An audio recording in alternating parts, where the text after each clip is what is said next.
What's going to happen though to companies that already have direct ownership? And I know this is an unfair question to you, but I wonder what your thoughts are, because if the minister comes up with this proposal to align this ICASA law, are we not going to have a situation where, companies come back, especially when they have to renew their licenses, and they say, we're letting go of direct ownership because we're trying to opt for equity equivalence? Do you think that that's something we're probably going to see going forward if this goes ahead?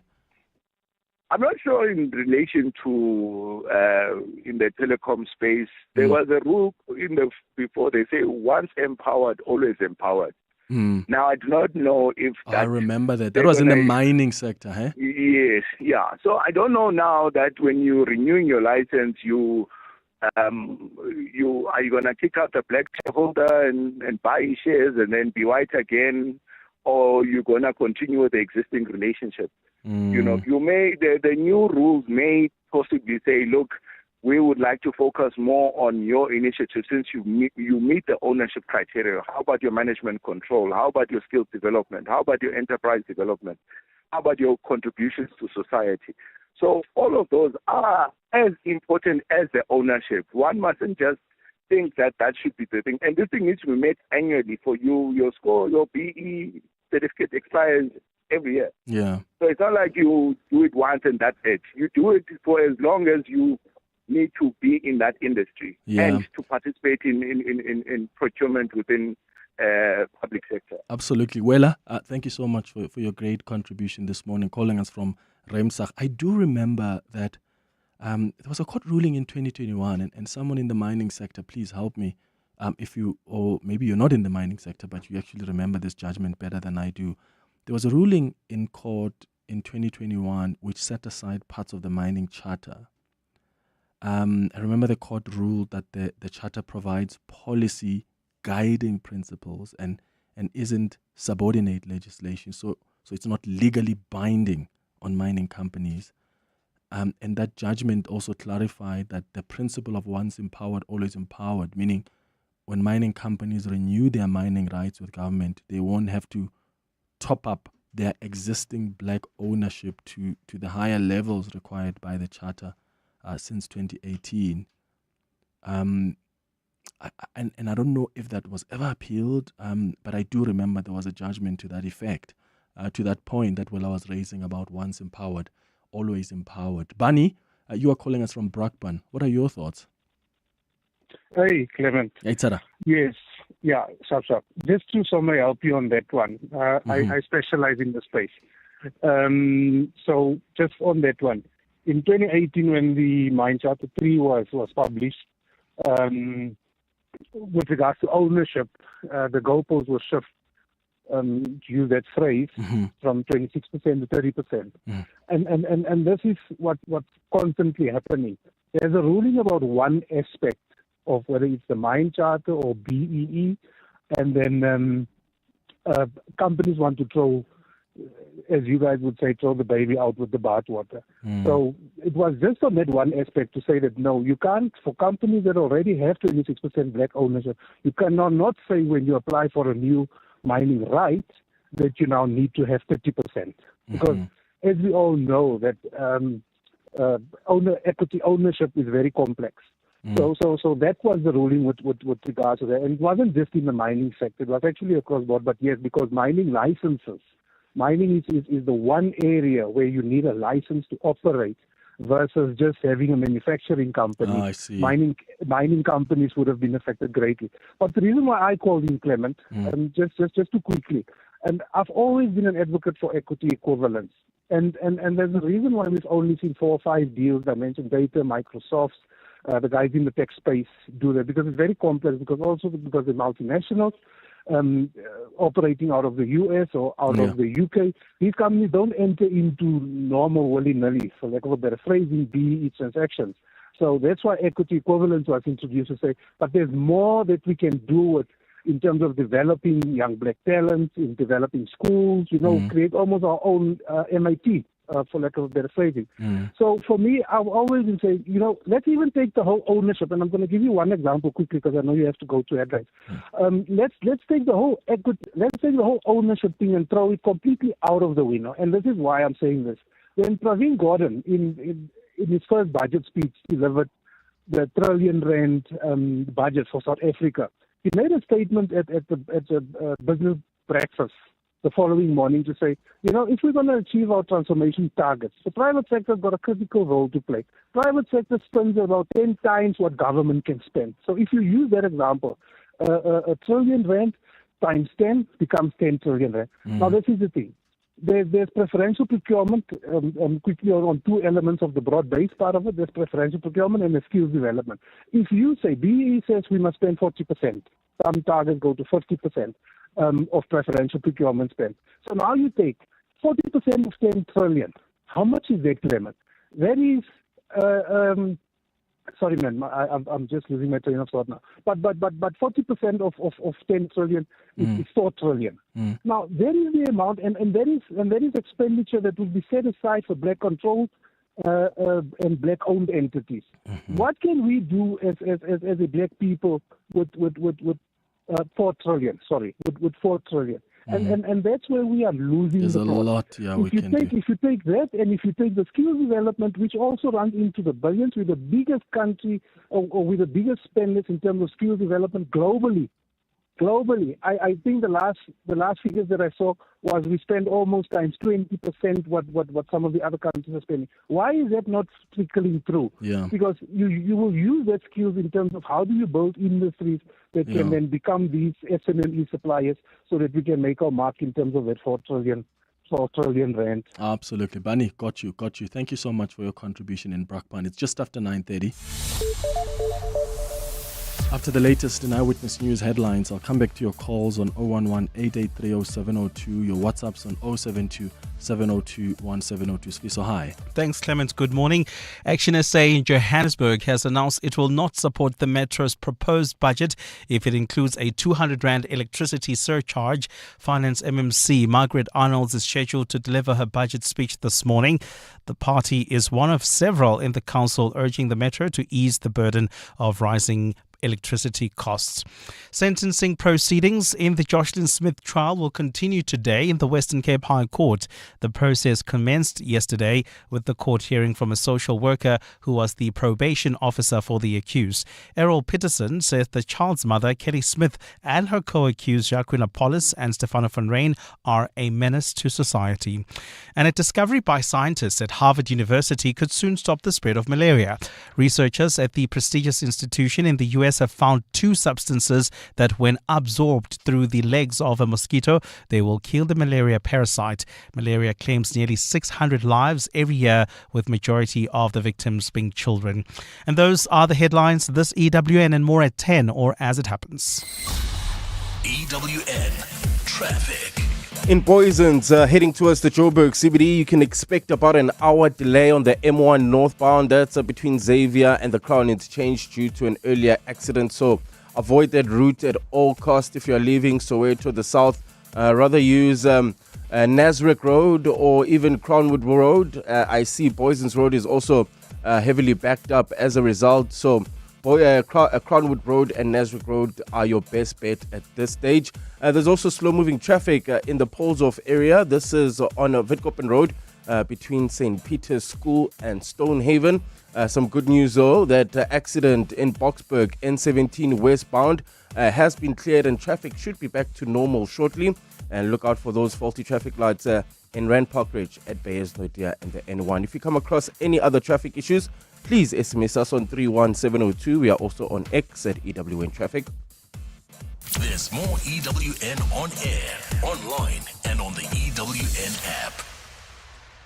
The Money Show with Stephen Grotus will be coming to you live from the stunning 5-star Beverly Hills Hotel in Umhlanga Rocks. This special broadcast is brought to you by Prime Media Cares and marks the exciting launch of Corporate.care KZN. Prime Media Cares and 702 are focusing their spotlight on KwaZulu-Natal, celebrating the corporates who are walking the talk and making a difference in this vibrant province. It's all part of our mission to inspire, connect, and honor those who who are working for a better South Africa. One project, one person, one community at a time. Tune in into this powerful edition of The Money Show, live from Beverly Hills Hotel in Umhlanga Rocks from 6 p.m. 7:02, let's walk the talk.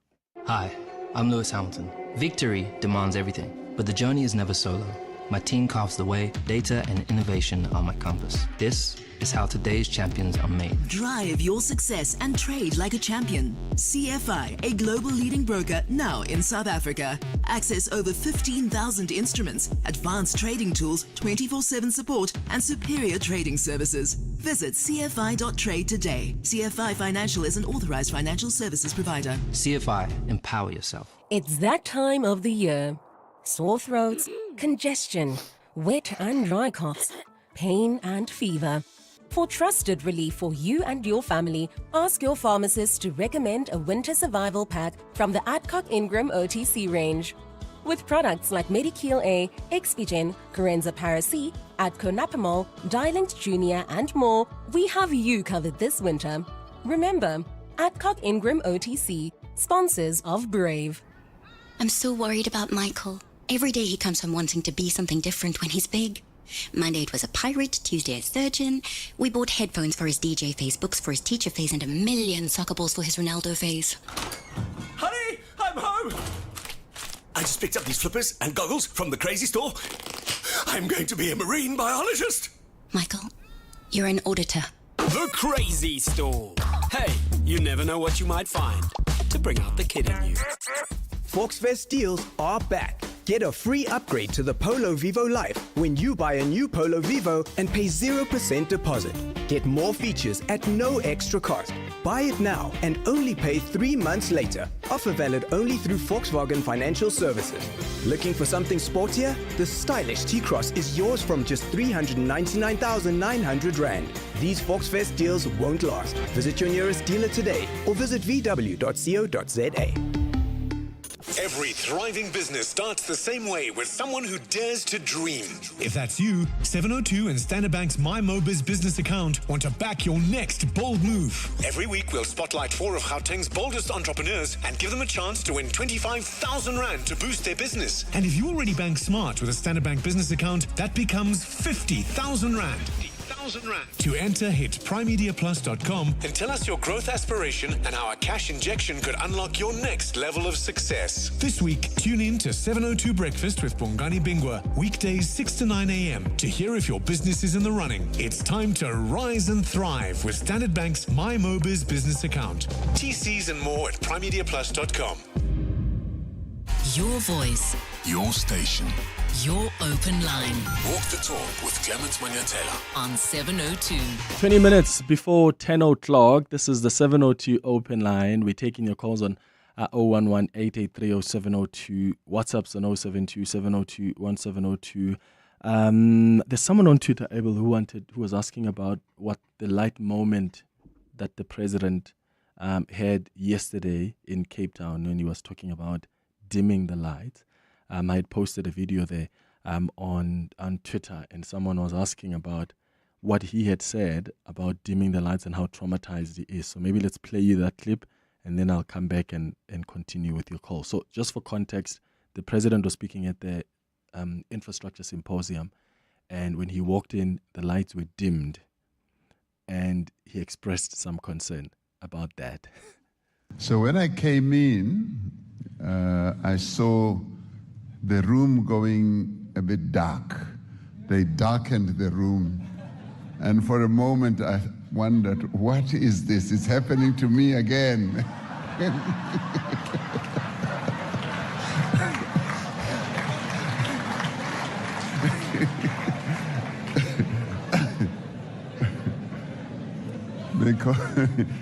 Because at that moment, we were seated very nicely, and I was beginning to get into a groove of, interacting with this man. And I suddenly hear him say, no, dim the lights. Dim.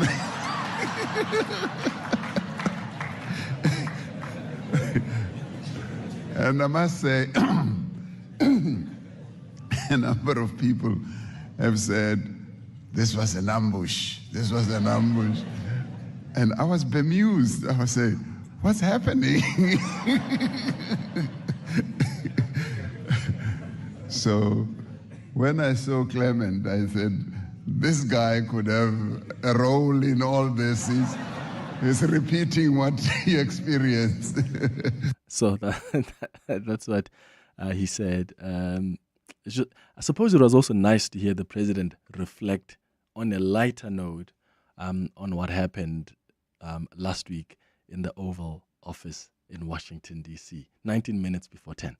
Your voice, your station, Your open line walk the talk with Clement Manyathela on 702. So one of the questions I've asked you this morning is whether you've woken up too late for something so significant, and how did you recover from that, and what was the reason for that? And I'm asking you that question because I was just giving you context of what was happening last week. The broadcast pressures or pressures, yeah? Is it pressure, eh? Not pressure. It's pressure. You're under pressure. So the broadcast pressures last week in DC, because of the weird, times between South Africa and DC, I was hosting my show at 3 a.m. in the morning. And because I did that for, Tuesday, Wednesday, Thursday, by Friday, I just couldn't wake up. I set my alarm. Everything was ready. I had set up my, equipment and ready to test with Abel at 1 a.m. And I just woke up at 4:30 a.m. I didn't hear my alarm. And that was 10:30 in South Africa. Luckily, Thabo was in studio and he was able to start the show and just finish it. And I just felt so bad because there's nothing I would, the worst thing that would ever happen to me is for me to miss the show because I woke up late. That's why whenever I even do breakfast and I stand in for Bongani, I practically don't even sleep because I will wake up at 1 a.m. because I'm thinking, oh my God, am I going to wake up too late and miss the show? And then I'll wake up again at 3 a.m. and then wake up at 3:30 to get up and shower and come to work. So yeah, that's what happened. And I was asking this morning as well. Normally I'm up 5:30, maybe I go for a run. This morning I woke up just after 7 in the morning. That's the time I should already be at work because I need to go through the papers, have a meeting with the producers. Have you ever had a moment like that where you wake up late for something? And what was the reason for that? And how did you recover from that? Morning, Clement. It happened to me once. So I was dreaming. At work, I'm starting at 7:30. And I'm like dreaming there where I was working then. I'm dreaming as if like it's around 10 o'clock and I find myself starting work and I had to explain myself to the boss. So as I'm explaining to the boss is shouting at me. Why are you so late? Why? And while I was trying to explain why I had a late night and stuff, I wake up sweating, Clement. It's 7:38. And I had to prepare myself quickly. By the way, the workplace was about 20 minutes away. And I quickly had to rush there. I was there by 8:20. That's what happened. But the dream that woke me up was so rude. Adrian from Marshalltown. Hi, Clement. This is Melusi from Riverside. Now, I'm an Uber driver, and I also have a lift club that I do Monday to Friday, and then on weekends I do my Uber. So this Monday, on Sunday I worked at night, and I think I knocked off around 2 a.m. And on Monday, I had to wake up at 5 to go and pick up my lift club, which I normally pick up at 6. So I normally wake up at 5, take a bath, and then I'm ready by 6. But because I was working on Sunday, I couldn't wake up this Monday. What happened was my alarm went off, but I didn't hear it, and I only woke up at about 6:10. And all my people were waiting for me and they were all late for work. Yeah, that's how crazy it was this month. Yeah, it does get crazy, hey? Someone says, hey, Clement, the president's laughter is just so amazing. It just makes you smile. Yeah, it does, hey? He just has He's a charmer, just like the former president, Jacob Zuma. Eh? When they start laughing and they start joking around, it's quite funny. In fact, here's another clip from that symposium yesterday where the president makes, again, another light moment and laughs about it, laughs it off. Say, let's be seated advisedly, because our program director, who was in Washington,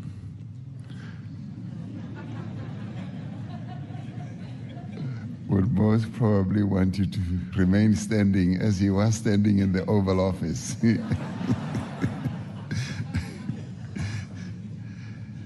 Program Director, Clement Manyathela. Isn't it fascinating how a moment that is so significant like that some of us look at and think, oh my goodness, what a tragic moment, can also be a moment of something to laugh about. And I think that's one of the things I love about being South African, is we always find the light moments, even in the most difficult of circumstances, don't we? It's 13 minutes now before 10 o'clock. Your voice, your station, your open line. Walk the talk with Clement Manyathela on 702. All right, let's go back to your calls on 011-883-0702. Teddy, you're in Germiston. You want to talk about this broad-based economic empowerment. Black empowerment. Thank you. Clement, I'm not educated. I just want to start by saying I'm not educated. I'm a black kid. I don't know nothing. But I do know this, right? In that office that you're sitting in, there are people who qualified in the banks, probably 500,000, 1 million, 250,000. What is stopping everybody in that office to go and borrow money and open the companies and hire black people? This is why I'm going with this. Let's stop with this BE nonsense, because it does not help us. There's a lot of kids who finish school right now. A lot of kids, they're not working. So now, this is what I'm thinking. If you stop that and we open a fair market, our economy is going to boom. We have a lot of people in South Africa who support, who buy and pick and pay ShopRite everywhere. We're suffering because of BE. Why are we suffering because of BE? Who's benefiting? Because my friends are not benefiting. I'm not benefiting. Who's benefiting? Black politicians' kids. They are benefiting. This thing is going somewhere else. I'm saying is, let's open a fair market in South Africa. People, they will come and open their companies. They will hire these kids. It depends on you that you want to go and buy GTE, or you want to take money from the bank and open your own company and hire your brothers and sisters. So even with the legislation we have, Teddy, there are companies that are still struggling, or let me not say struggling. There are companies that are simply refusing to transform, whether through employment equity legislation or through the BEE legislation. So what happens then when you take away the legislation that's forcing them to transform? With legislation, they're still refusing. So if you take that away, what do you think is going to happen? Do you think you're going to have those opportunities you're asking for? What I want to have in South Africa is, if we have a fair market and everybody's allowed to do whatever they want to do. If I don't want to hire you, I don't want to hire you. If I want to pay you less, I want to pay you less. In any situation, listen, my brother, in any situation that is tough, in America, there were slaves. DMX, Puff Daddy, and all those people, they were grandparents, they were slaves for so many years. But look at them now. Let's open a fair market. If you open a fair market, our economy is going to boom up, and it's going to boom.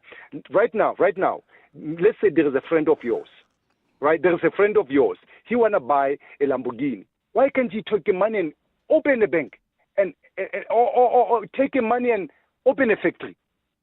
Everybody want to drive nice cars, but as soon as a white person build this company and they take the money from the bank and they start in these loans, as soon as they boom, why they don't have a BE partner?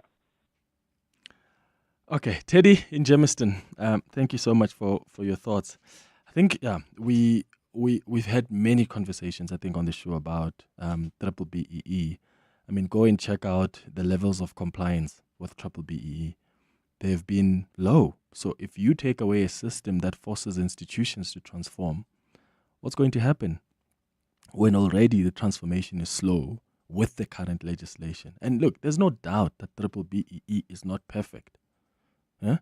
mean, the last time I looked at the numbers that were collated by the broad-based Black Economic Empowerment Commission, they were not encouraging.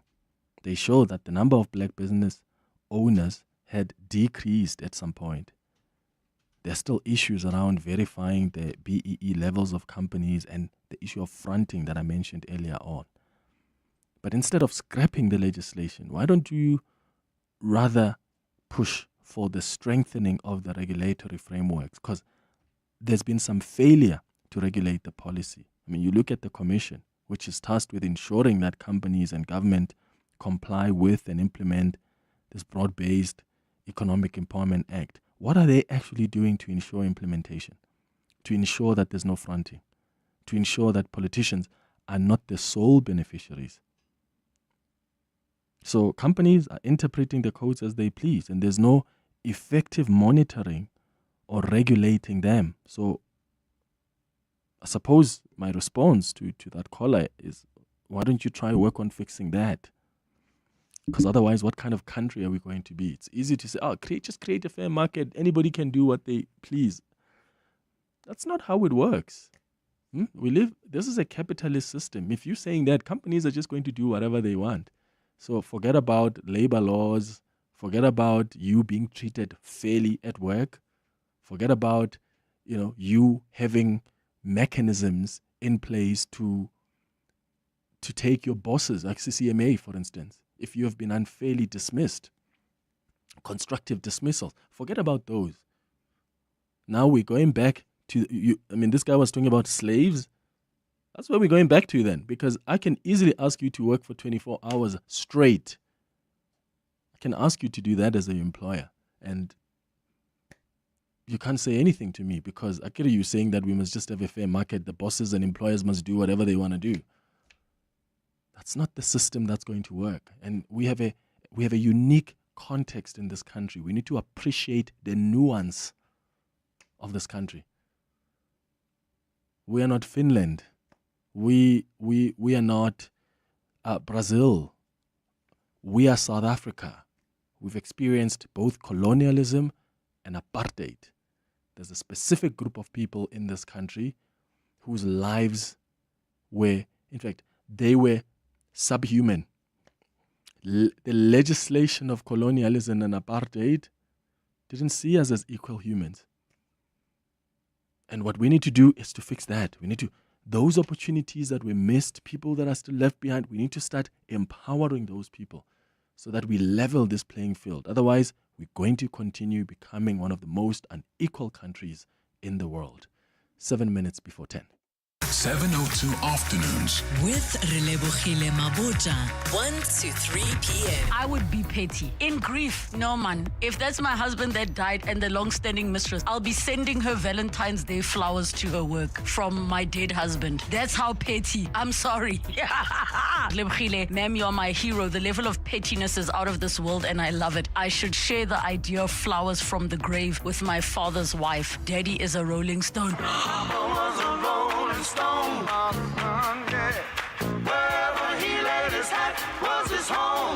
If it were not for Anonymous on the radio, we would not have such juicy stories. 702 Afternoons with Relebohile Maboja. Let's walk the talk.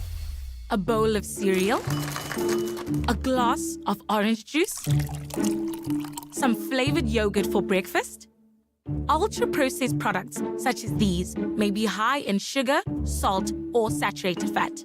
Having too much of these products could lead to diabetes, hypertension, and heart disease. Our health is in danger. We have the right to know what's in our food. Demand front of package warning labels. Now, sign the petition on heala.org. HEALA.org.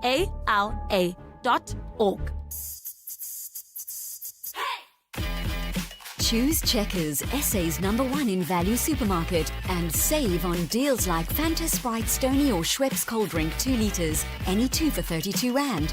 Nivea body lotion or cream 400 mils, any for 56.99. And beef oxtail for 98.99 per kilo. Valid until this Sunday at Checkers, Checkers Hyper, or shop on 6060. Timber, have you found filed your business tax return?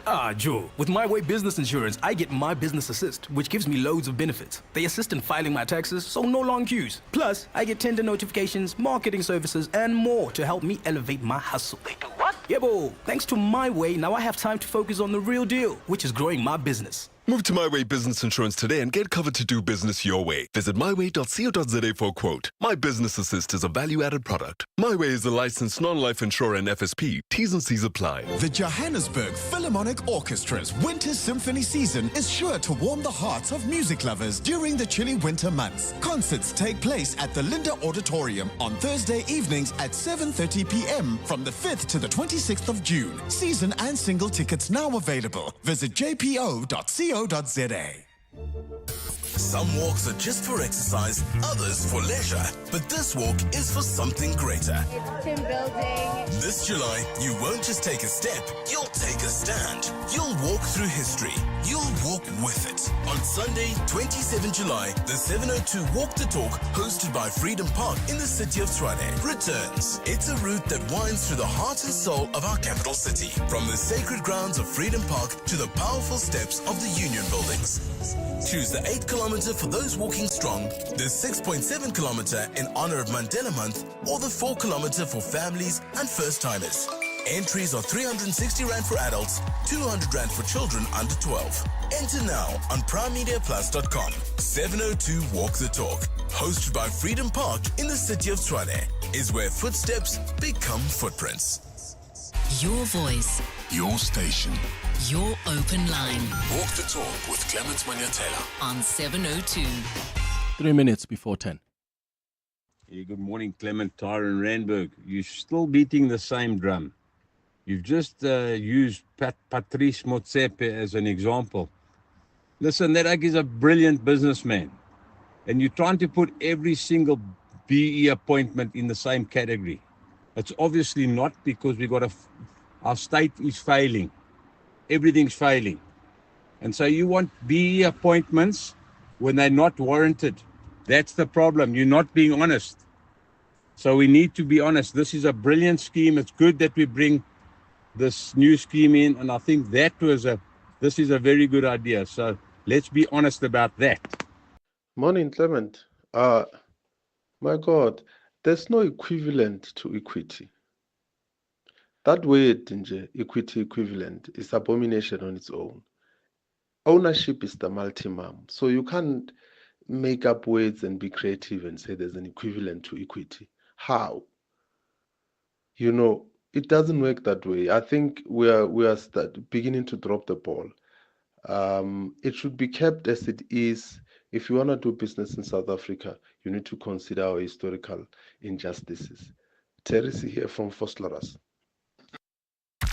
Every time we're on the radio, we're not just talking. We're turning words into actions. Actions that change communities. Actions that make a difference. And every time you tune into 702, you're not just listening to the radio. You're in conversation with us. And your voice matters. You're on a journey with us. And every step we take counts. It's these steps that not only help us grow as individuals, but also bring us together as a society. Through the good times and the bad. Every step gets us closer to the South Africa we want to be. So keep walking with 702, and let's make this a journey to remember. 702. Let's walk the talk. Dear Journal, trying to be an adult, day 3,247. My financial advisor asked if I was expecting any inheritance. I said, I don't have a trust fund, but I trust that funds will find their way to my bank account. He was not amused. Recently removed from the family payroll? Get covered at pineapple.co.za. It's like 570 Rand a month, so it's 100% the insurance for you. Underwritten by Old Mutual Alternative Risk Transfer Insurer Limited, a licensed non-life insurer and authorized FSP. Premiums are risk profile dependent. Time to get avolicious, because they're just so nutritious. From delectable toast to fab salads. Everybody loves Avos because they're super versatile. Plus, they're high in heart-healthy fats, vitamin K, and biotin. Free from cholesterol and sodium, and can form part of a successful energy-controlled diet for weight management. And remember, green skin avos remain green, while dark skin avos turn purple-black when ripe. For avolicious recipes and more info about the South African Avocado Growers Association, visit avocado.co.za. PG Glass Repair, PG Glass Replace. I'm Delane, PG class technician. Is that a chip? With our advanced tools and high-tech equipment, we can repair it. World-class repair technology, only at PG Glass. Visit pg.co.za. This week on 702, RMB Africa Focus turns its attention to one of the key lifelines of the continent's growth, trade and investment. Join award-winning journalist Crystal Odison for insightful conversations on how intra-Africa trade, regional value chains and strategic capital flows are unlocking long-term growth across the continent. That's RMB Africa Focus on 702 Drive with John Pellman this Thursday. RMB is a proud sponsor of B20. RMB, a leading African corporate and investment bank. This is EWN. Good morning, I'm Sfiso Zulu. Action SA in Johannesburg says it will not support the Metro's proposed budget if it includes a 200 Rand electricity surcharge. Finance MMC Margaret Arnolds is scheduled to deliver her budget speech in council at this hour. The party is one of several in the council urging the Metro to ease the burden on rising electricity costs. Ramushwana reports. When Action SA agreed to join the ANC's camp last year, one of its key conditions was the removal of the 200 Rand electricity surcharge. The ANC had assured Action SA that the surcharge would be scrapped before the start of the new financial year, which starts on the 1st of July. However, Mayor Dada Murero announced during a State of the City address earlier this month that the surcharge is here to stay.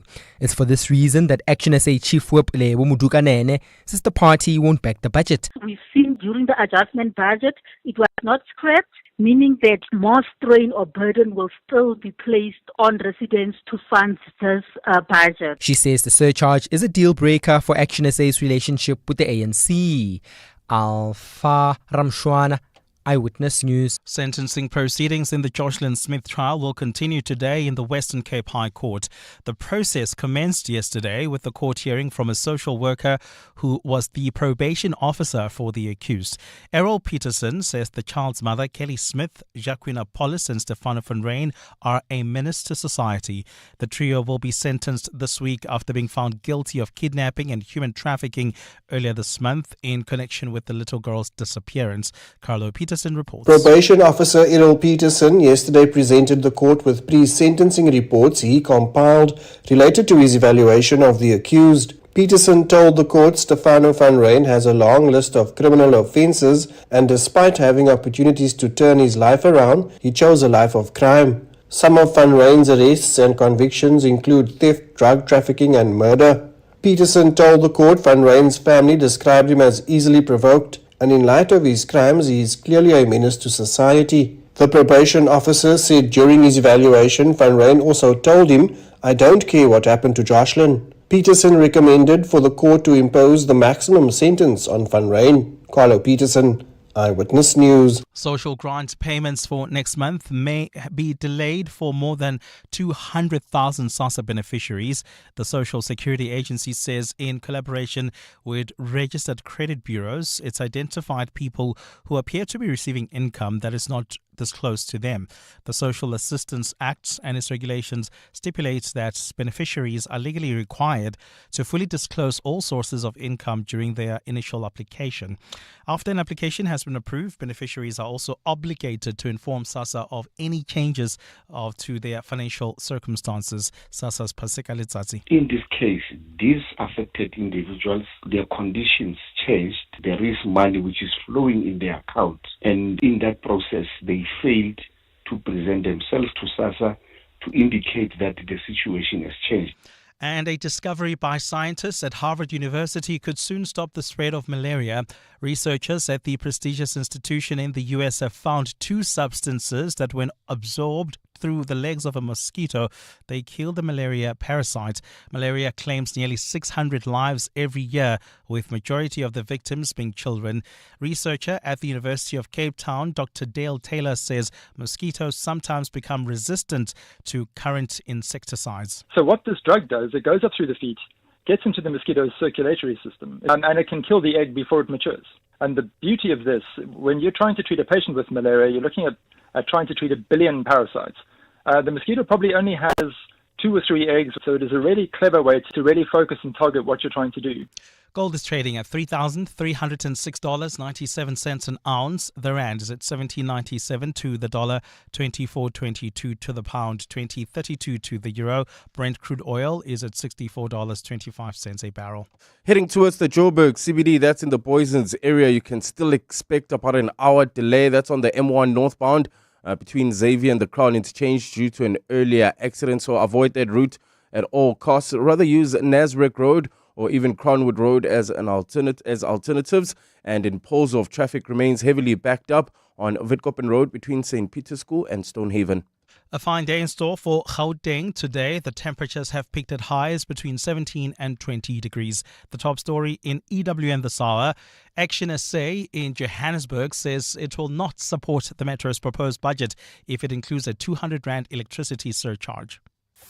EWN, in touch, in tune, and independent.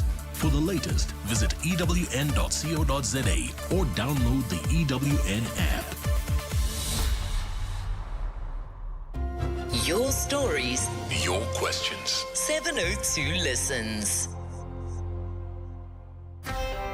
You're with Clement Manyathela On 702. Let's walk the talk. Streaming on the Prime Media Plus app. DSTV channel 856. 92.7 and 106 FM.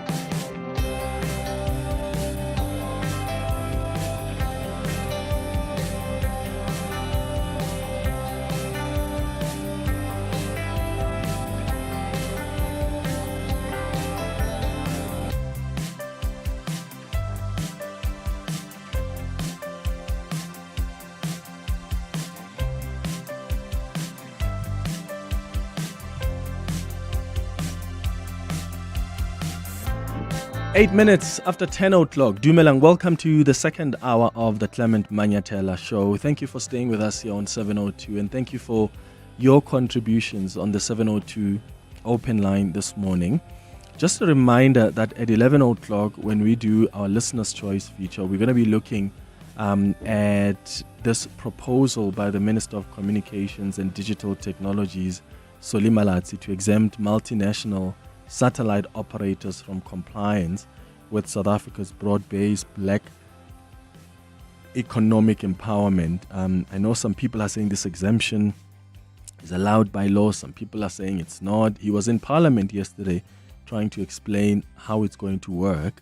So what we have done, one of our listeners asked that we bring in an expert who can just take some questions from you guys if you have any, because there's lots of confusion clearly around equity equivalence versus, direct ownership. What works better? What doesn't? Does the BEE legislation as it currently stands allow for that? So those questions are going to be answered by this expert we have at 11 o'clock. So if you have your own questions, please get them ready. It's now 9 minutes after 10.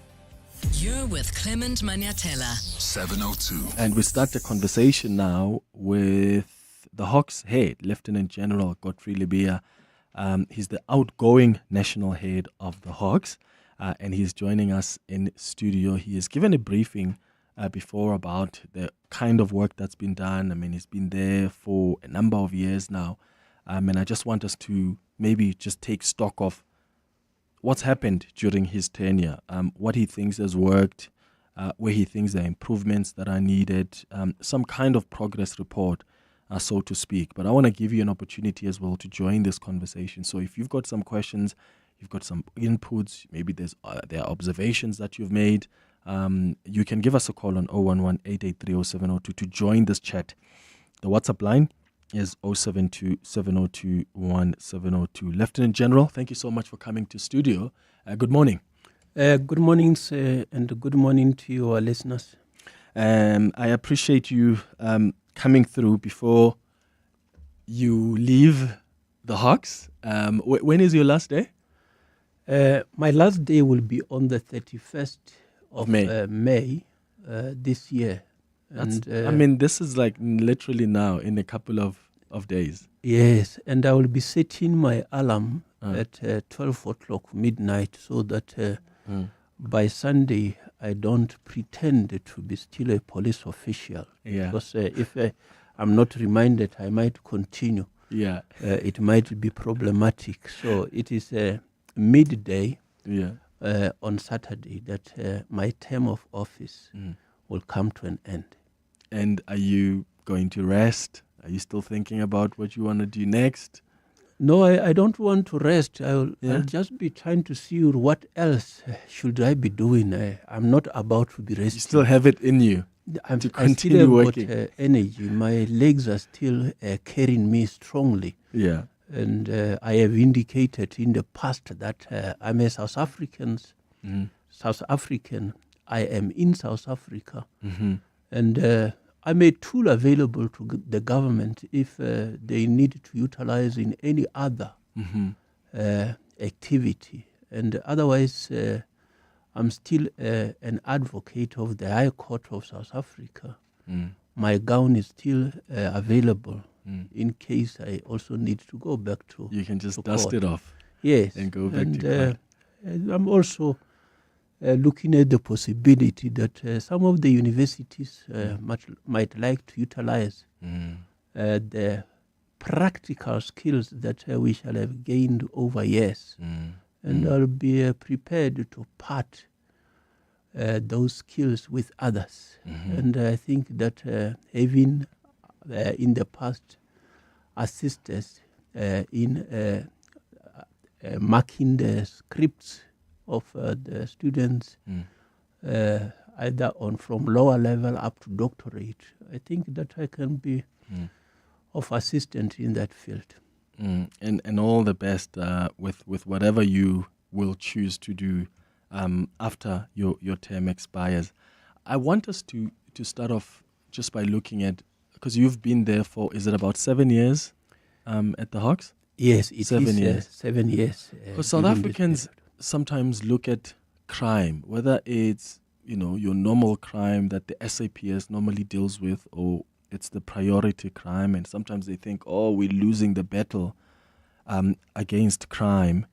What has been your experience, and do you think that the Hawks during your term has been able to dismantle criminal syndicates? Do you think you've succeeded in that? And if not, what have been the hindrances? I believe that we have succeeded. If you look at the successes that we deposit on a daily basis, be it arrest or convictions, be it the seizure of the proceeds of criminal activities, no, there is a product that we put on the table.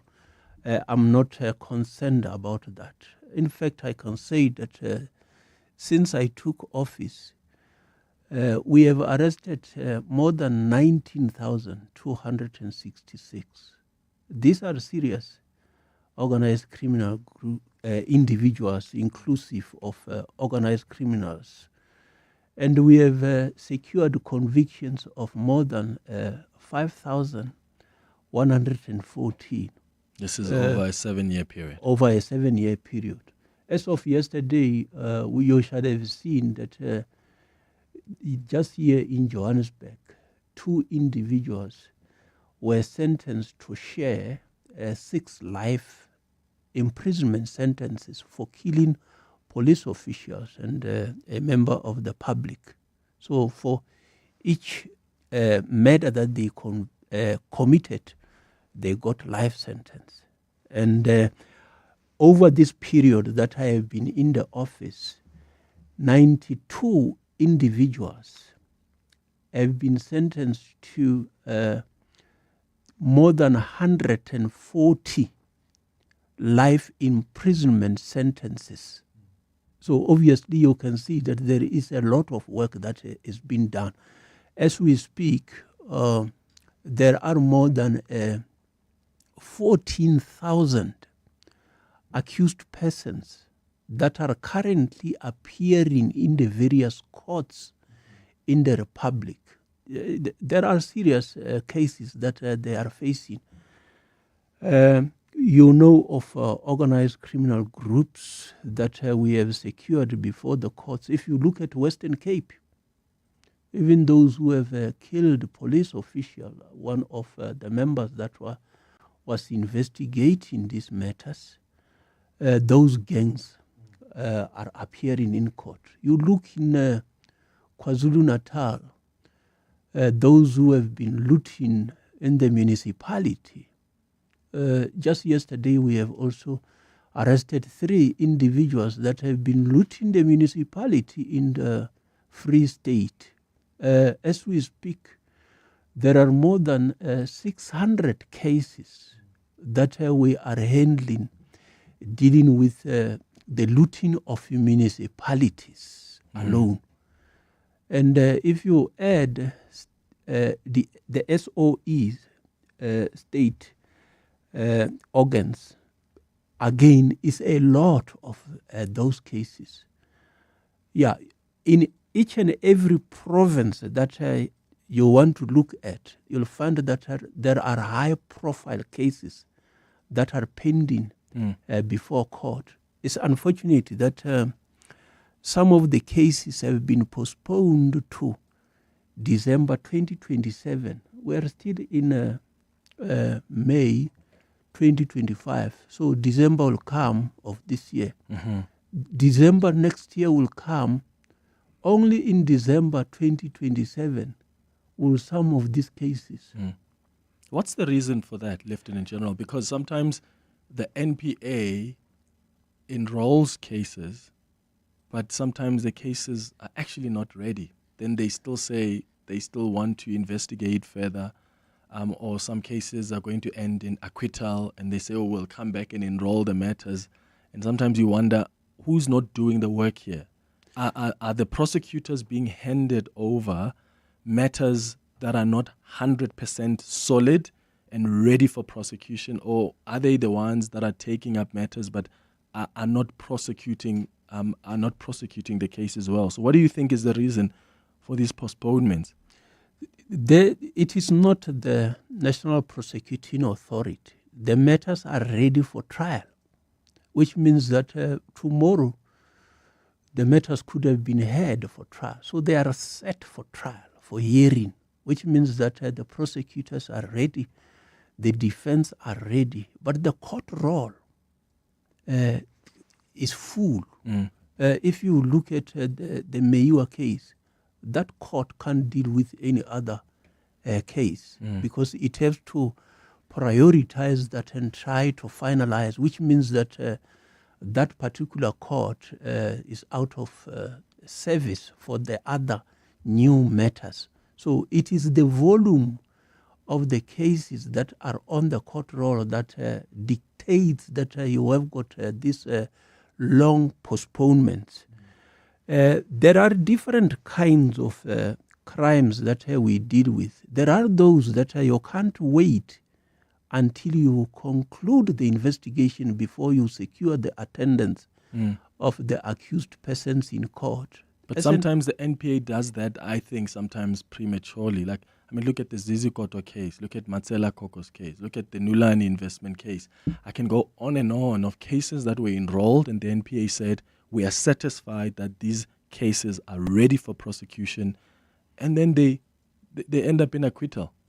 Yeah, let me start with the first one that you have highlighted. The case is fully investigated.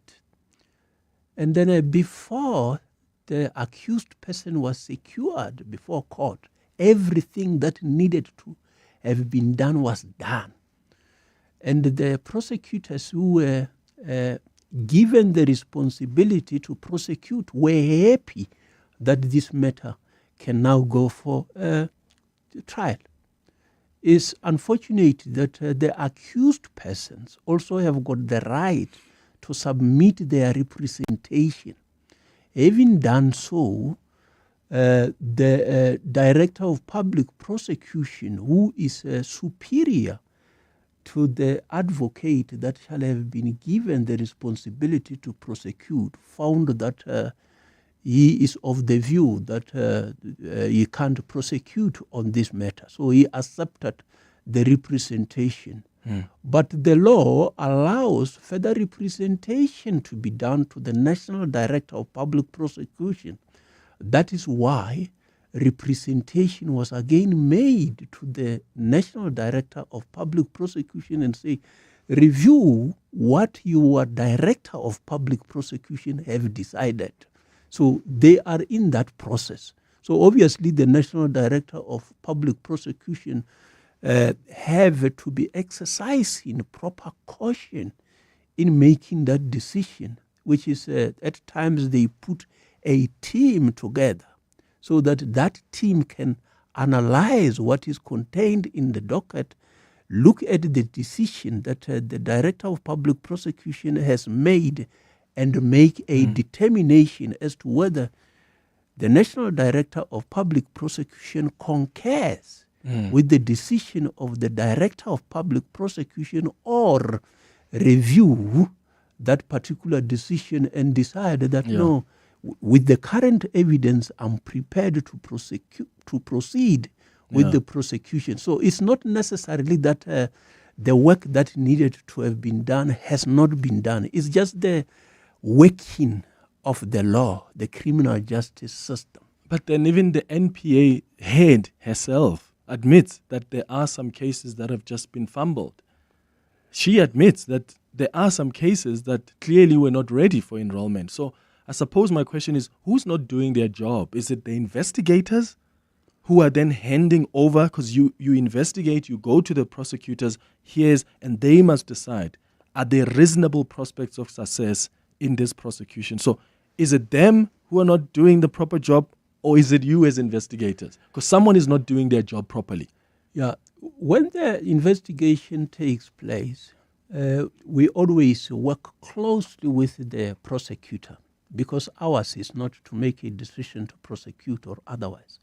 It's to gather evidence that we believe will support the case. It's either to prove the innocence of an individual or evidence that is intended to prove that the accused person is guilty of an offense. And this evidence is presented before the National Prosecuting Authority. The National Prosecuting Authority must make an unfettered discretion as to whether he or she is satisfied with the content. If not satisfied, if something is outstanding, they will direct the investigator and say, no, go and get this and that evidence. And when that has been done, then they will make a decision.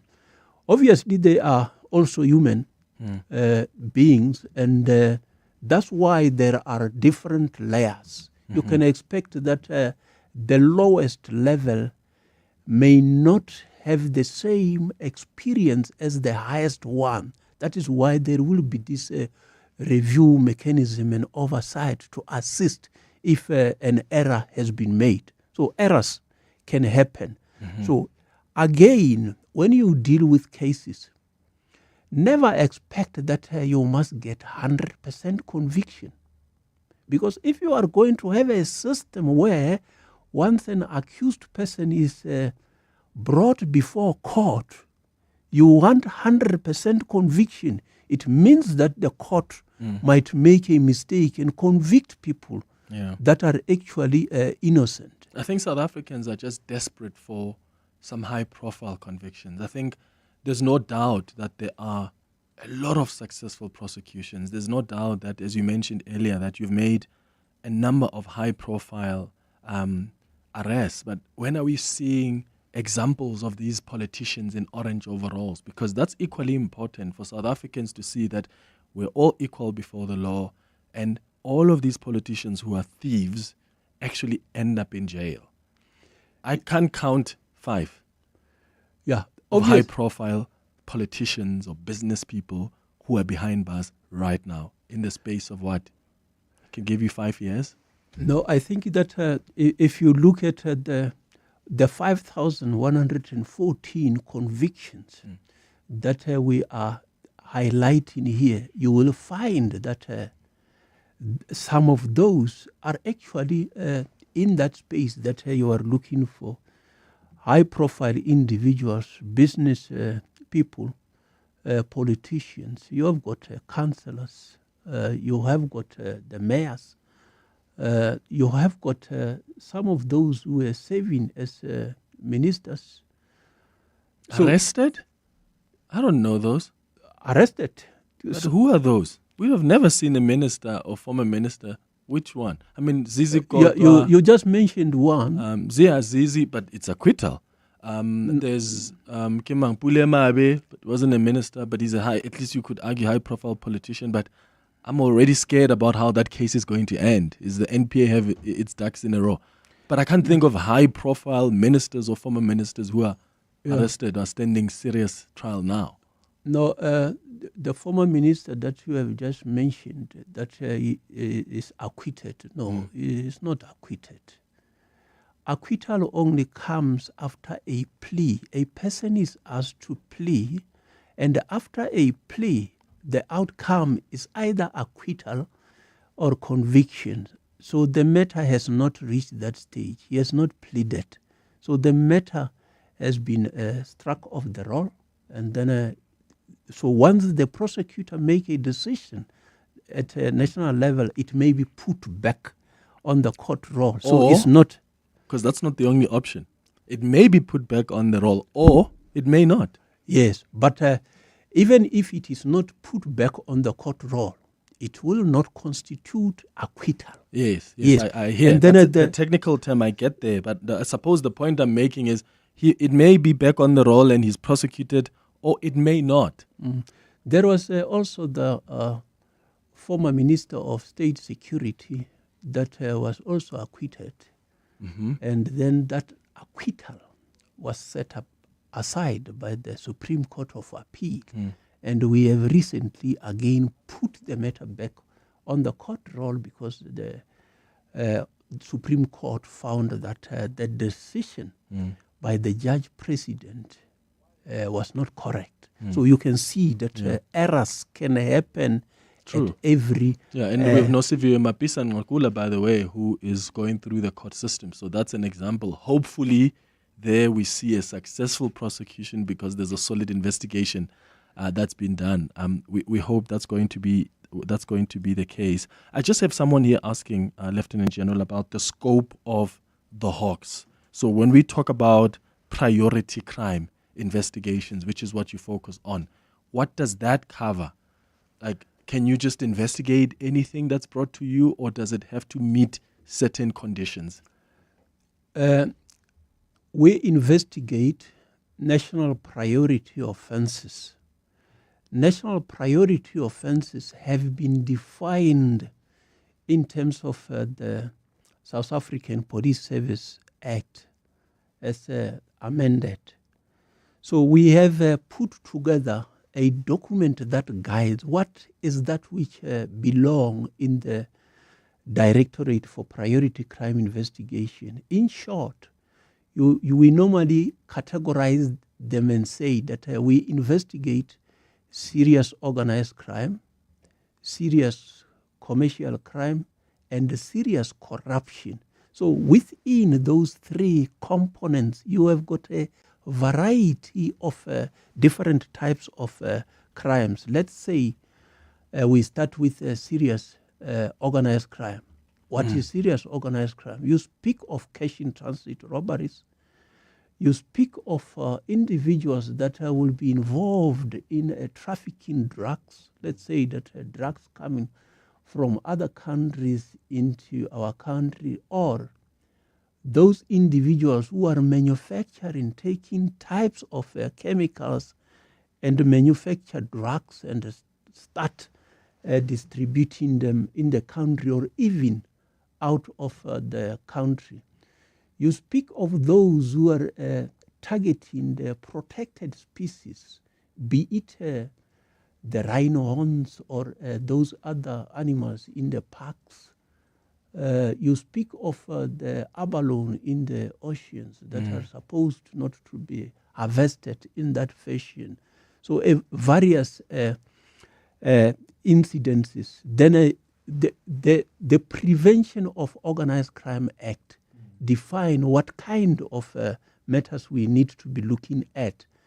So most of the organized criminal groups may decide to focus on specific kind of commodity like human trafficking, to move individuals, falsify documents from Home Affairs, change photographs of individuals, cause some other individual to be married when they are not aware that they are actually marrying. So that speaks to the organized crime. You have seen when we go to the illegal mining, the AK-47s that we confiscate from those individuals. Then you come to serious commercial crime. That is where complicated cases are involved. If you talk of individuals who are involved in municipalities and go and see the tenders that they process, and then the scams, the Ponzi scams, individuals that we have got to go and extradite from other countries, targeting the ESCOMs, the PRASA, and other companies, individuals working in companies, stealing from those. So the majority of complicated cases belong in the serious commercial space. Just quickly before we head to the news, you mentioned illegal mining. There's a kingpin who was in the Stilfontein illegal mining. What's his name again? Tiger, that's his name. He was assisted by the police to escape. Is that a matter that gets taken by you as the Hawks, or the SAPS investigates that?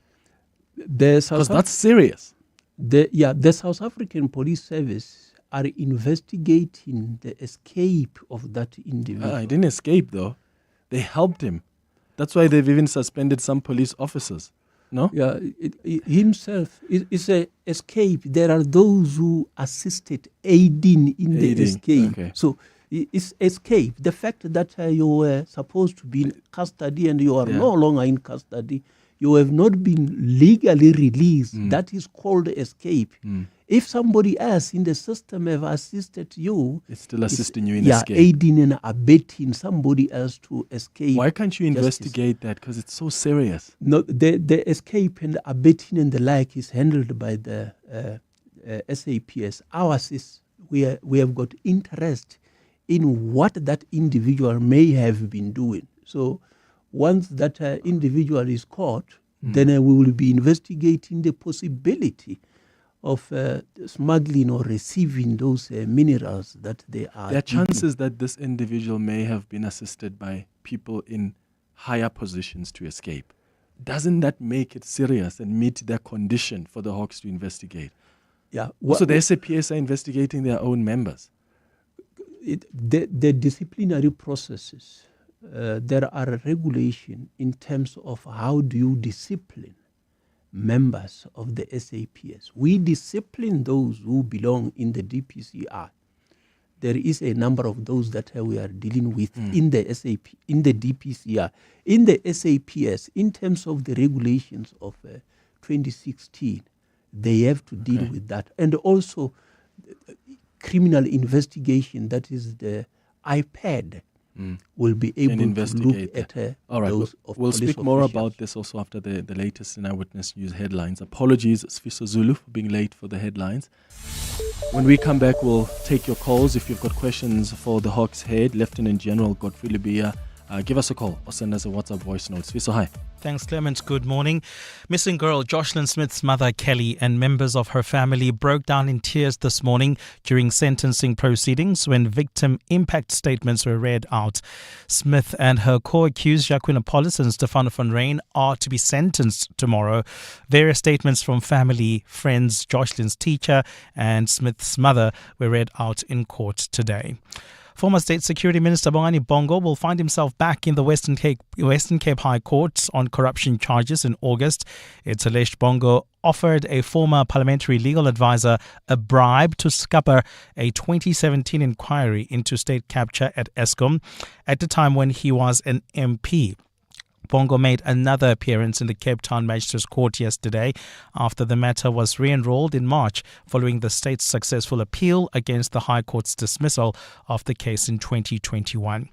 And as today marks World Menstrual Hygiene Day, millions of women and girls face many harsh realities. A report by Africa Check has revealed that about 30% of young girls miss 4 to 5 days of school every month due to their inability to buy hygiene products. And those are the headlines this EWN, and more at 11 or as it happens. EWN Traffic. Well, at this stage, if you're in the Poisons area heading towards the Joburg CBD, you can still expect more than an hour delay on the M1 North from Xavier to the Crown Interchange. That's due to an earlier accident. Avoid that route at all costs. Rather use Nasrick Road or Crownwood Road as alternatives. Otherwise, the rest of 702 land looking pretty good. Things have settled down nicely. Just look out for those faulty traffic lights in Midrand at Olifantsfontein Road and the N1. Traffic lights also not working in Rand Park Ridge at Bearsnodia and the N1. If you come across any other traffic issues, please SMS us on 31702. We are also on X at EWN Traffic. There's more EWN on air, online, and on the EWN app. Bongani Bingwa, 702 Breakfast. Weekday mornings, 6 to 9. Is the city of Joburg carrying the load for City Power's woes? And are residents paying double for those who won't settle their bills? No, they are not. We are looking at all the areas that pay, and we're making sure that we stabilize that network. We are cushioning the people who pay us to make sure that whatever that they pay us goes back to service them. Right. However, the ones that don't pay, we are switching them off. All right, CEO of City Power, Chifularo Mashava. Bongani Bingwa, 6 to 9. On 702. Thinking about taking the next big step in your career? Join the Vets Business School Open Day on Saturday, the 7th of June from 9 a.m. to 3 p.m. Explore their world-class programs, chat with faculty and alumni, and discover how they are sculpting global leaders with local impact. Enjoy live entertainment, hourly prize draws, and get all your questions answered in one place. Register now at tinyurl.com/WBS Open Day. Your future starts here at Vets Business School. So you've heard OUTsurance clients talking about all the money they saved when they switched. You've thought about getting a quote, but you're not sure if they could save you money on your car insurance or if it's worth the effort. Well, make today the day you get an OUTsurance quote. SMS out to 45142. That's out to 45142. If OUTsurance can't beat your car insurance premium, ask them for 500 Rand cash. And make that 1,500 Rand cash if you've been claim-free and with the same insurer for 3 years. Monthly savings on your car insurance or cash in your pocket. Either way, you're a winner, like Tulani. Fast, helpful, efficient, everything was so smooth. I saved 530 bucks. Make today the day you switch and save. SMS out to 45142. That's out to 45142. With OUTsurance, you always get something out. A licensed insurer and FSP. T's and C's online. Hey Zama, have you submitted our employer reconciliation declaration? Oh no, not yet. I thought I'd leave it for next week. If we comply, it makes it easier for our employees to get accurate tax assessments. It will be even faster now that SARS has the new Easy File Employer version 8. Employers, make tax matters your priority number one. Submit your annual employer reconciliation declaration by 31 May 2025. Your tax matters. So does your time. SARS, at your service. This isn't just a walk, it's a journey through memory, through meaning. The 702 Walk the Talk, hosted by Freedom Park in the city of Tshwane, returns on Sunday, the 27th of July. Walk from the hallowed grounds of Freedom Park to the southern lawns of the Union Buildings and some of our capital city's most iconic landmarks. Choose from 8 kilometers, 6.7 kilometers in honor of Mandela Month, or 4 kilometers for something lighter. Entry is 360 Rand for adults and 200 Rand for kids under 12. There's no parking at the start or end, so book your park and ride from Joburg or Pretoria when you enter. Sign up on primemediaplus.com before the 26th of July, or WhatsApp the word WALK to 072-702-1702 and receive a link to enter. 702 Walk the Talk, hosted by Freedom Park in the city of Tshwane. Walk with meaning. Walk with us. You're with Clement Manyathela. 702. Let's walk the talk. It's 20 minutes before 11 o'clock. We're in conversation this morning with the outgoing head of the War Hawks, Lieutenant-General Godfrey Lebeya. Remember, you can watch us on YouTube as well. You can just type the 702 YouTube page on Google and you're able to really watch this conversation as it happens in studio. And speaking of YouTube, Moshopologo on YouTube says, comments there and says, Clement Ntate, Advocate General Lebeya, farewell to you, sir. You have done your part. Thanks for your contribution towards fighting crime. My question to you then would be, what is next? And of course, you've already responded to this earlier on, Lieutenant General. Let's go to the WhatsApp voice notes that have come through on 072-702-1702. I'm going to ask you to please wear your headphones just over here so we can hear the WhatsApps. If you've got inputs, you've got questions, you can also call us on 011-883-0702. Good morning, Clem, and to your guest, Advocate Lebeya. Just a quick one, man. I think it's normally easy to punt your success stories, but what has been his challenges that you would like to, when he does the handover to the incoming head of the Hawks, he will say to that particular person, these are the things that you need to focus on more. And to be fair, these are the things that I did not do as much as I would have liked or as expected. So in short, what were his failures that he would like to see that the incoming person do better on? Thank you for that. A great question there. Lieutenant General? Thank you very much, and thanks for the question. Maybe let me start by answering the question that you have raised previously regarding the tiger. One question that one need to be asking is, the kingpins, do they go underneath and go and dig? Or they wait outside to receive the commodity that is being dug there? So we should be keeping that in mind, that there will be higher kingpins that are sitting outside who do not go and dirty their hands, but who receive whatever is coming. It looks like there are different levels of kingpins, because Tiger is a kingpin underground. Yes. The people we've interviewed on the show who are underground with him said he doesn't do any work. So his job is to send people around. But you're right. Yes. There are kingpins that he reports to, and those kingpins report to other probably kingpins. Yeah, precisely. That is why you shall see from time to time the number of individuals that we are arresting outside with those commodities that are very clean and they don't go underneath. The question that is being asked regarding the areas that one may not have succeeded, which one will be bringing forward to my successor. I have already compiled a list of the things that we believe to have achieved and those that we have not achieved. I will be detailing that on Saturday, the 31st, which we have already invited the media to participate in that process. But in short, some of the things that I will be advising my successor is that capacitate the DPCI. The DPCI is currently operating at 51% capacity. So if we were operating at 100%, it means that the product that you see on the table shall have doubled. That is the first area. But how much of that is in your control as the head of the Hawks, or in the control of the person who's coming to take over from you? Because if there are budget cuts, you're not being given money to appoint people at capacitate, there's not much you can do.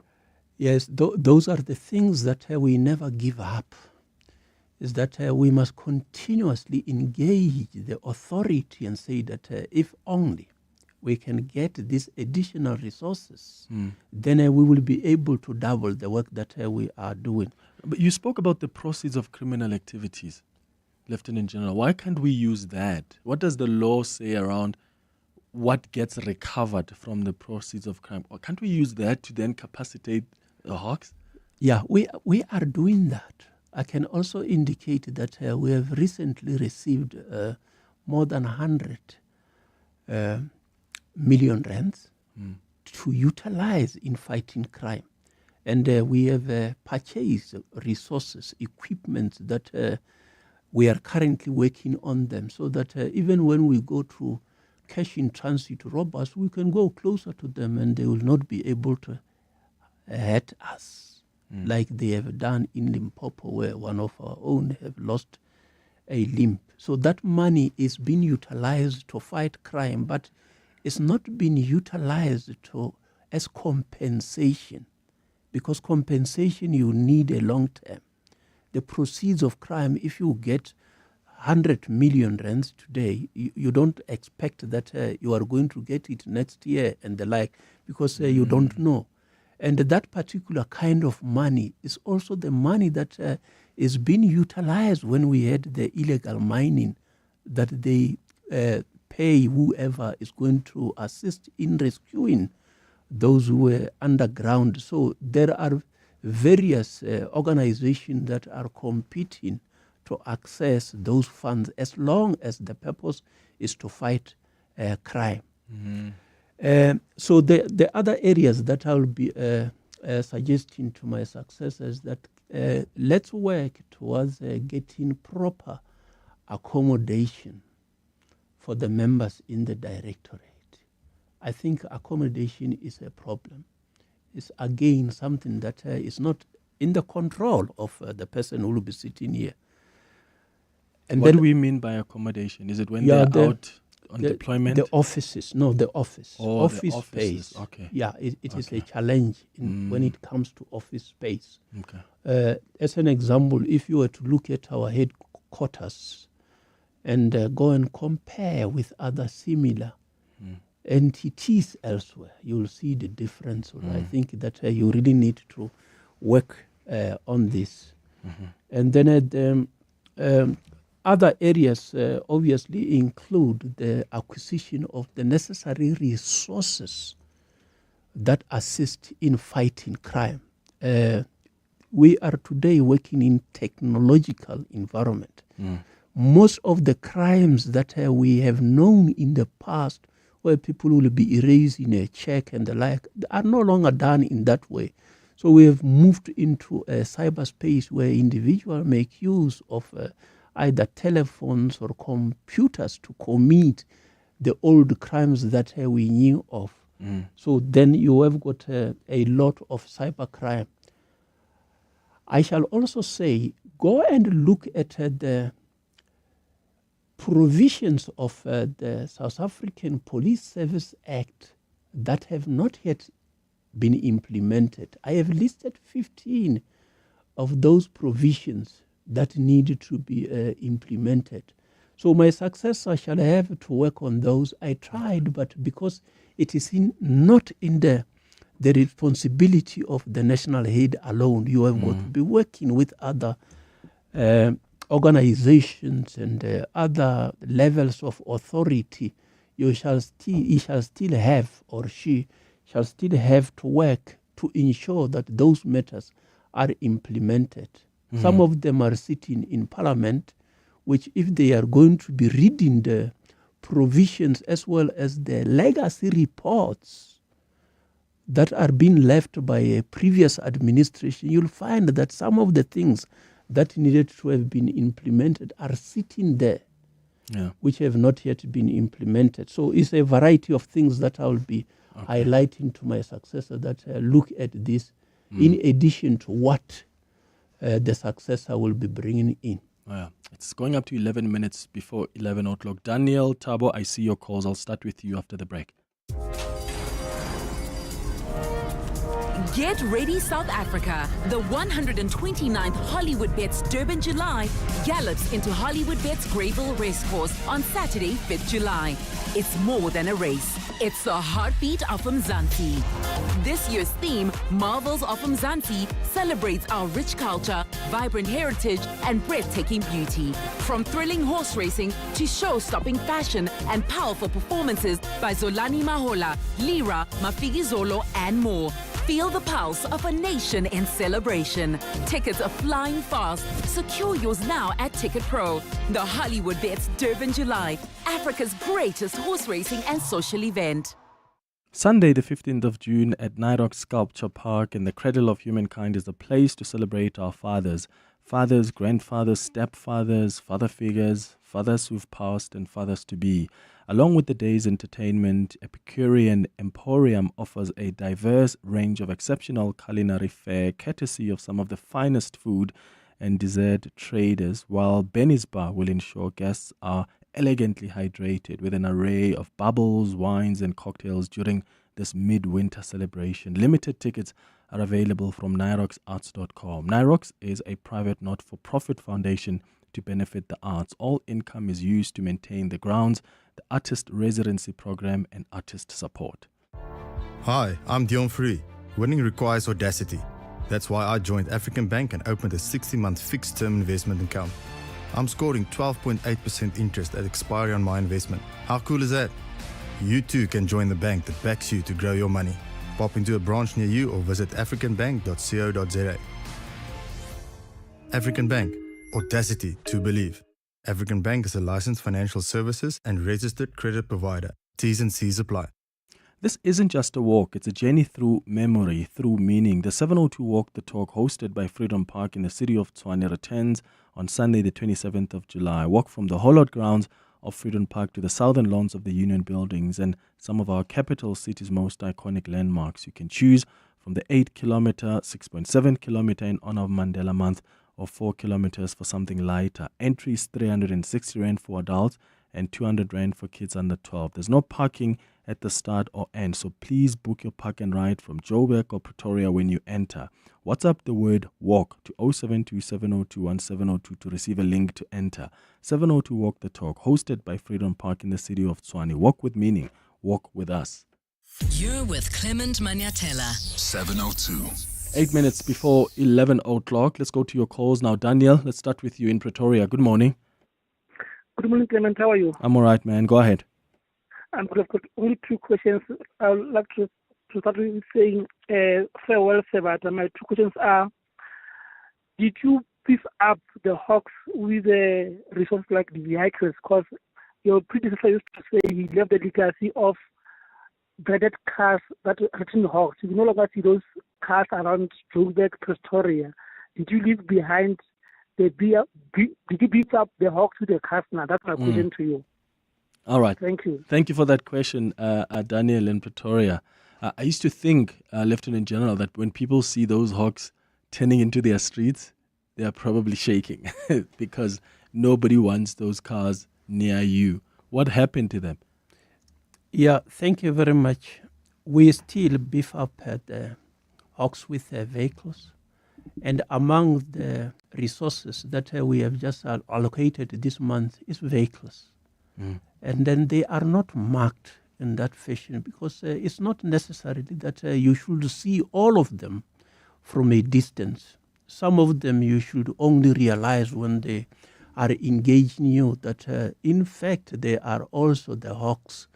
We mark some of those just for corporate image and the like, but you can't mark all of them because we are not a visible policing entity.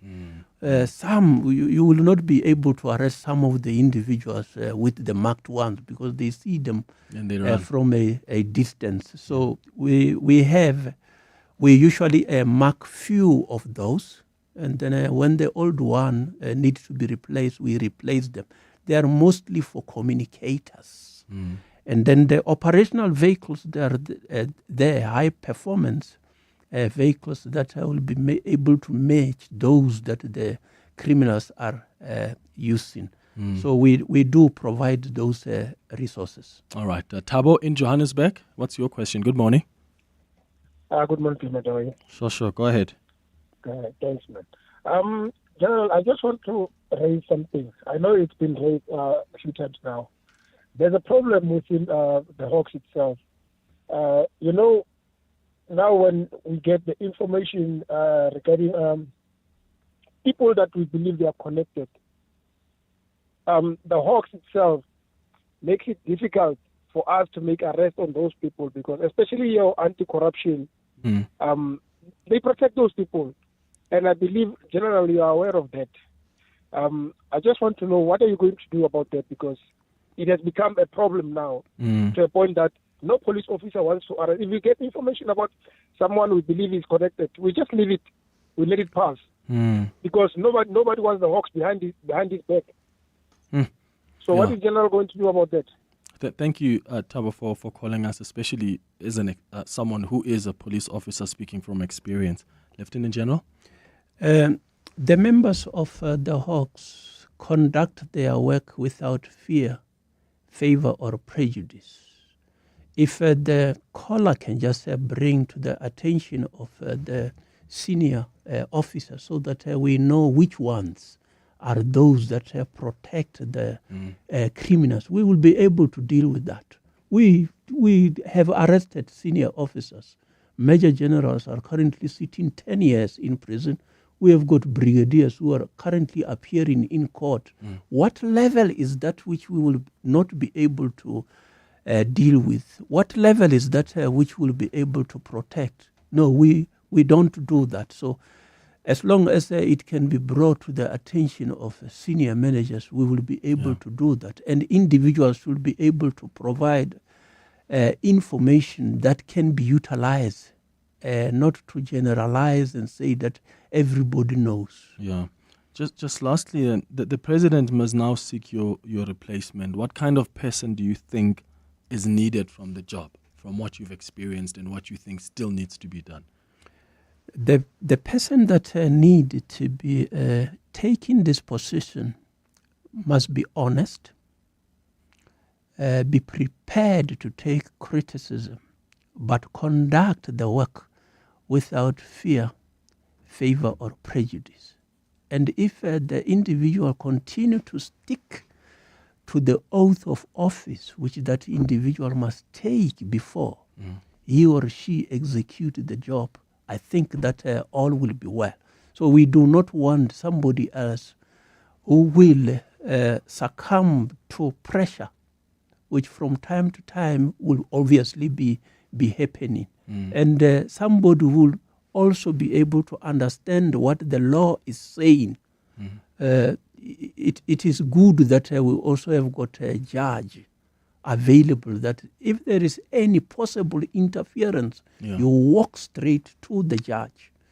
Yes, so that I think is the kind of person who must be prepared to defend the members when they are doing the right job. Have you been facing pressure?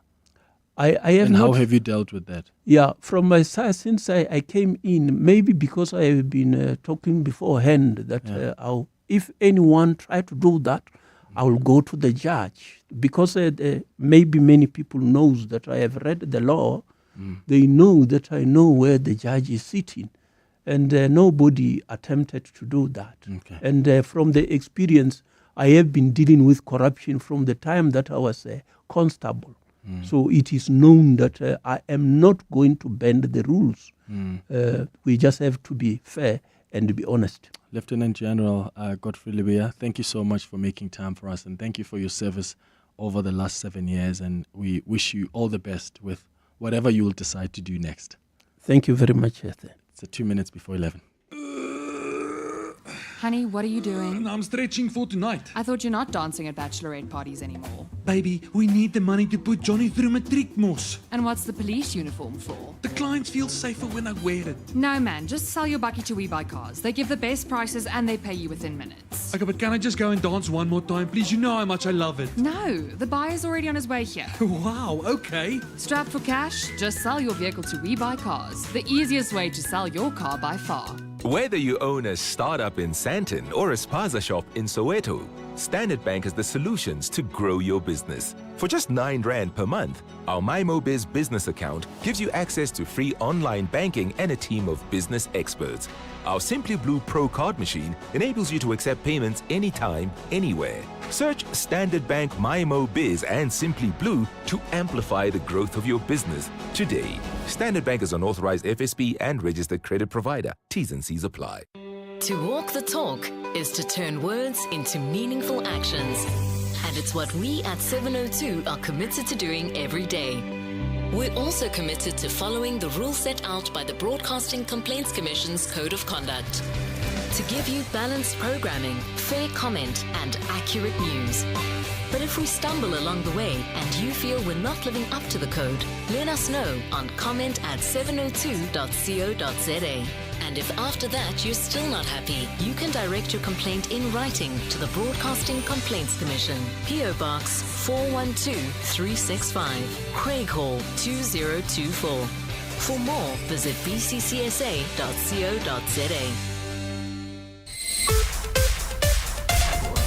This is EWN.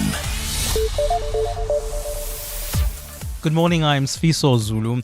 Missing girl Jocelyn Smith's mother, Kelly, and members of her family broke down in tears this morning during sentencing proceedings when victim impact statements were read out. Smith and her co-accused, Jacqueline Paulus and Stefano van Rijn, are set to be sentenced tomorrow. Various statements from family, friends, Jocelyn's teacher, and Smith's mother were read out in court today. Carlo Peterson has more. Kelly Smith became emotional and broke down in tears as victim impact statements were read out in court today. The court preparation officer, Dionette Baldney, read moving statements from Saldanha resident Cecilia Olivier, who said she became physically and emotionally drained after being actively involved in the search for Jocelyn. Jocelyn's grade 1 teacher, Edna Mart, shared messages from her classmates and recounted how Jocelyn's disappearance affected them. A poem from Jocelyn's 14-year-old friend Taylor Andrews was also read in court before a damning letter from the child's grandmother Amanda Daniels was presented. Daniels wrote that her daughter Kelly Smith made their lives hell. How do you sleep? How do you live with yourself? Proceedings were briefly adjourned after Smith started sobbing loudly when a short video of Jocelyn was shown in court. Carlo Peterson, Eyewitness News, Western Cape High Court in Saldanha Bay. Proceedings are underway in the appeal case where President Cyril Ramaphosa is challenging a High Court ruling that set aside his recognition of Misuzulu as King of the Zulu Nation. Ramaphosa recognized him in March 2022 in terms of the Traditional Leadership and Khoisan Act. The King's uncle, Prince Mbonisi, and his nephew, Prince Magate, approached the High Court in Pretoria to challenge the recognition, and the court ruled in their favor. And as both factions sit in court this morning, Prince Thokozani Zulu, who speaks on behalf of Prince Magate, had this to say. We are confident that the 5-judge panel sitting for this matter will also rule in our favor as it happened in Pretoria. Meanwhile, King Mr. Zulu spokesperson Prince Thulani Zulu says hopefully the Supreme Court will reach a different conclusion. No, we expect the judges to look into the procedure on how the certificate was issued, because today is not about the throne at all. It's about the procedure, because the reason why the president gave the certificate, it's because on the 20th of August 2022, there was a custom of Ungena Swain, which is the only custom by the people of installing the king. Former State Security Minister Bongani Bongo will find himself back in the Western Cape High Court on corruption charges in August. It's alleged Bongo offered a former parliamentary legal advisor a bribe to scupper a 2017 inquiry into state capture at Eskom at the time when he was an MP. Bongo made another appearance in the Cape Town Magistrates Court yesterday after the matter was re-enrolled in March following the state's successful appeal against the High Court's dismissal of the case in 2021. Lindsay Dentlinker reports. It's been nearly 8 years since Bongani Bongo is alleged to have made an attempt to derail Parliament's Eskom inquiry by offering a monetary bribe to its evidence leader, Ntutuzelo Vanara. Vanara is now the legal head at the Special Investigating Unit. According to the 15-page indictment the state has served on Bongo, the manner in which he's alleged to have offered the gratification to Vanara contravenes the Prevention and Combating of Corrupt Activities Act relating to public office bearers. The High Court previously acquitted Bongo before he could testify after his legal team applied for a discharge, and former Judge John Hlophe tore into witness testimony from parliamentary staff for not being credible. The state successfully appealed Hlophe's ruling to refuse leave to appeal in the Supreme Court. In this second attempt to try Bongo 4 years later, the case has now been transferred to the High Court once again for a pre-trial conference on the 15th of August. Lindsay Dentlinger, Eyewitness News. And as today marks World Menstrual Hygiene Day, millions of women and girls face many harsh realities. A report by Africa Check has revealed that about 30% of young girls miss 4 to 5 days of school each month due to their inability to buy menstrual hygiene products, and 78% face financial constraints when purchasing essential items. Noluthando Ngeno takes a look. In the heart of Zola, Soweto, lives a young woman. She's 21, the eldest of 6 siblings. Every morning begins in the same way. School runs, boiling water, wiping sleepy eyes, and searching for a job. A task that yields no positive results. We'll call her Ntsiki. When Ntsiki gets her period, there are no neatly wrapped pads waiting for her in the bathroom. Instead, hidden deep inside her wardrobe is a worn piece of cloth, folded, washed, and reused more times than she can remember. Ntsiki has had to make an impossible choice: buy bread for her siblings or buy a packet of pads for herself. I often ask for assistance at home, but they shout at me because the money is meant to go towards food. It's not a lot of money that we get. More than 7 million women and girls are fighting the same battle, some in whispers, some loudly. Noluthando Ngeno, Eyewitness News. Gold is trading at $3,322.34 an ounce. The rand is at 17.89 to the dollar, 24.17 to the pound, 20.26 to the euro. Brent crude oil is at $64.25 a barrel. Heading towards the Joburg CBD, you can still expect about a 30-minute delay. That's in the Boysons area on the M1 northbound between Xavier and the Crown Interchange due to an earlier accident. Look out for those faulty traffic lights in Edenville at Morafontein Road and Van Riebeck, as well as in Midrand at Olifantsfontein Road and the N1. A fine day in store for Gauteng today. The temperatures will peak at highs between 17 and 20 degrees. The top story in EWN this hour: missing girl Jocelyn Smith's mother Kelly and members of her family broke down in tears this morning during sentencing proceedings when victim impact statements were read out in court. EWN, in touch, in tune, and independent. For the latest, visit ewn.co.za or download the EWN app. Choose the 8 kilometer for those walking strong, the 6.7 kilometer in honor of Mandela Month, or the 4 kilometer for families and first timers in 702's Walk the Talk. Tickets on primemediaplus.com. You're with Clement Manyathela on 702. Let's Walk the Talk, streaming on the Prime Media Plus app. DSTV channel 856, 92.7 and 106 FM.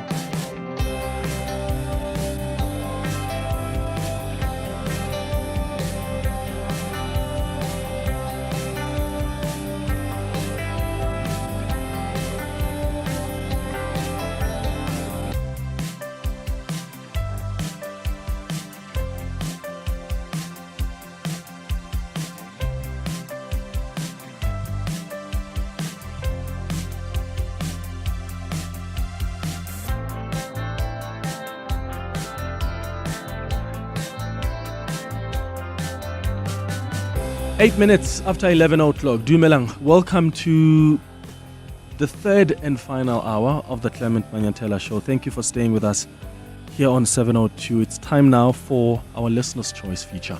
Burning questions. Insightful answers. Listener's Choice. With Clement Manyathela. So our Listener's Choice feature is all about you as our listener telling us the choice of topic you want us to discuss on the show.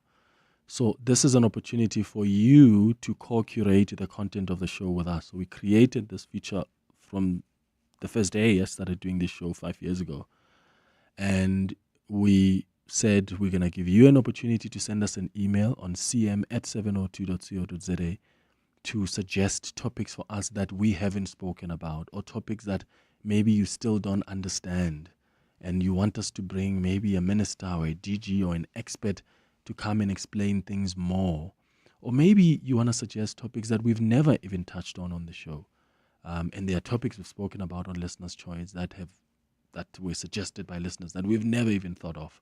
So please, I'd like to encourage you to continue sending us your suggestions, what you want us to discuss, on cm@702.co.za. That's the email address. for the show. Today, we are talking about what really has been the subject of debate over the last couple of days. We spoke about this on the 702 open line this morning as well.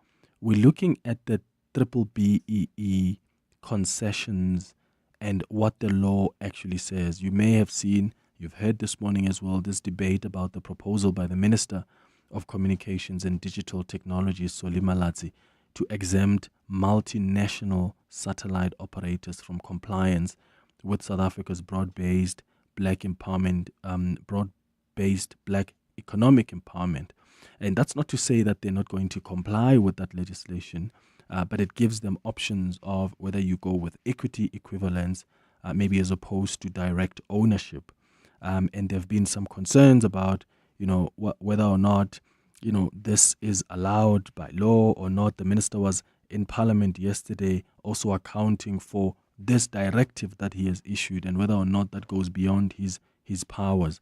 So we've invited Livia Dyer, who is a partner at Weber Wenzel, who is going to talk to us about that's just this broad-based economic empowerment legislation and this proposal by the minister and what it would actually mean. If you've got some questions around this legislation, I'd like you to call. I'd like to encourage you to call in and ask your questions on 011-883-0702. Alternatively, you can send us a WhatsApp voice note on 072-702-1702. Livia, thank you so much for making time for us. Good morning.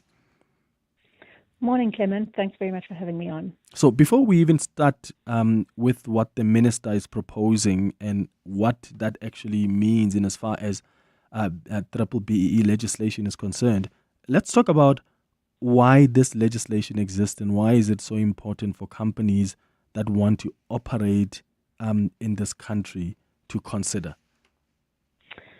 So, Clement, I think the debate really comes in here because we're dealing with two separate legal frameworks. So you have what's called the Electronic Communications Act on the one hand, which is the legislation which is administered by the Independent Communications Authority of South Africa.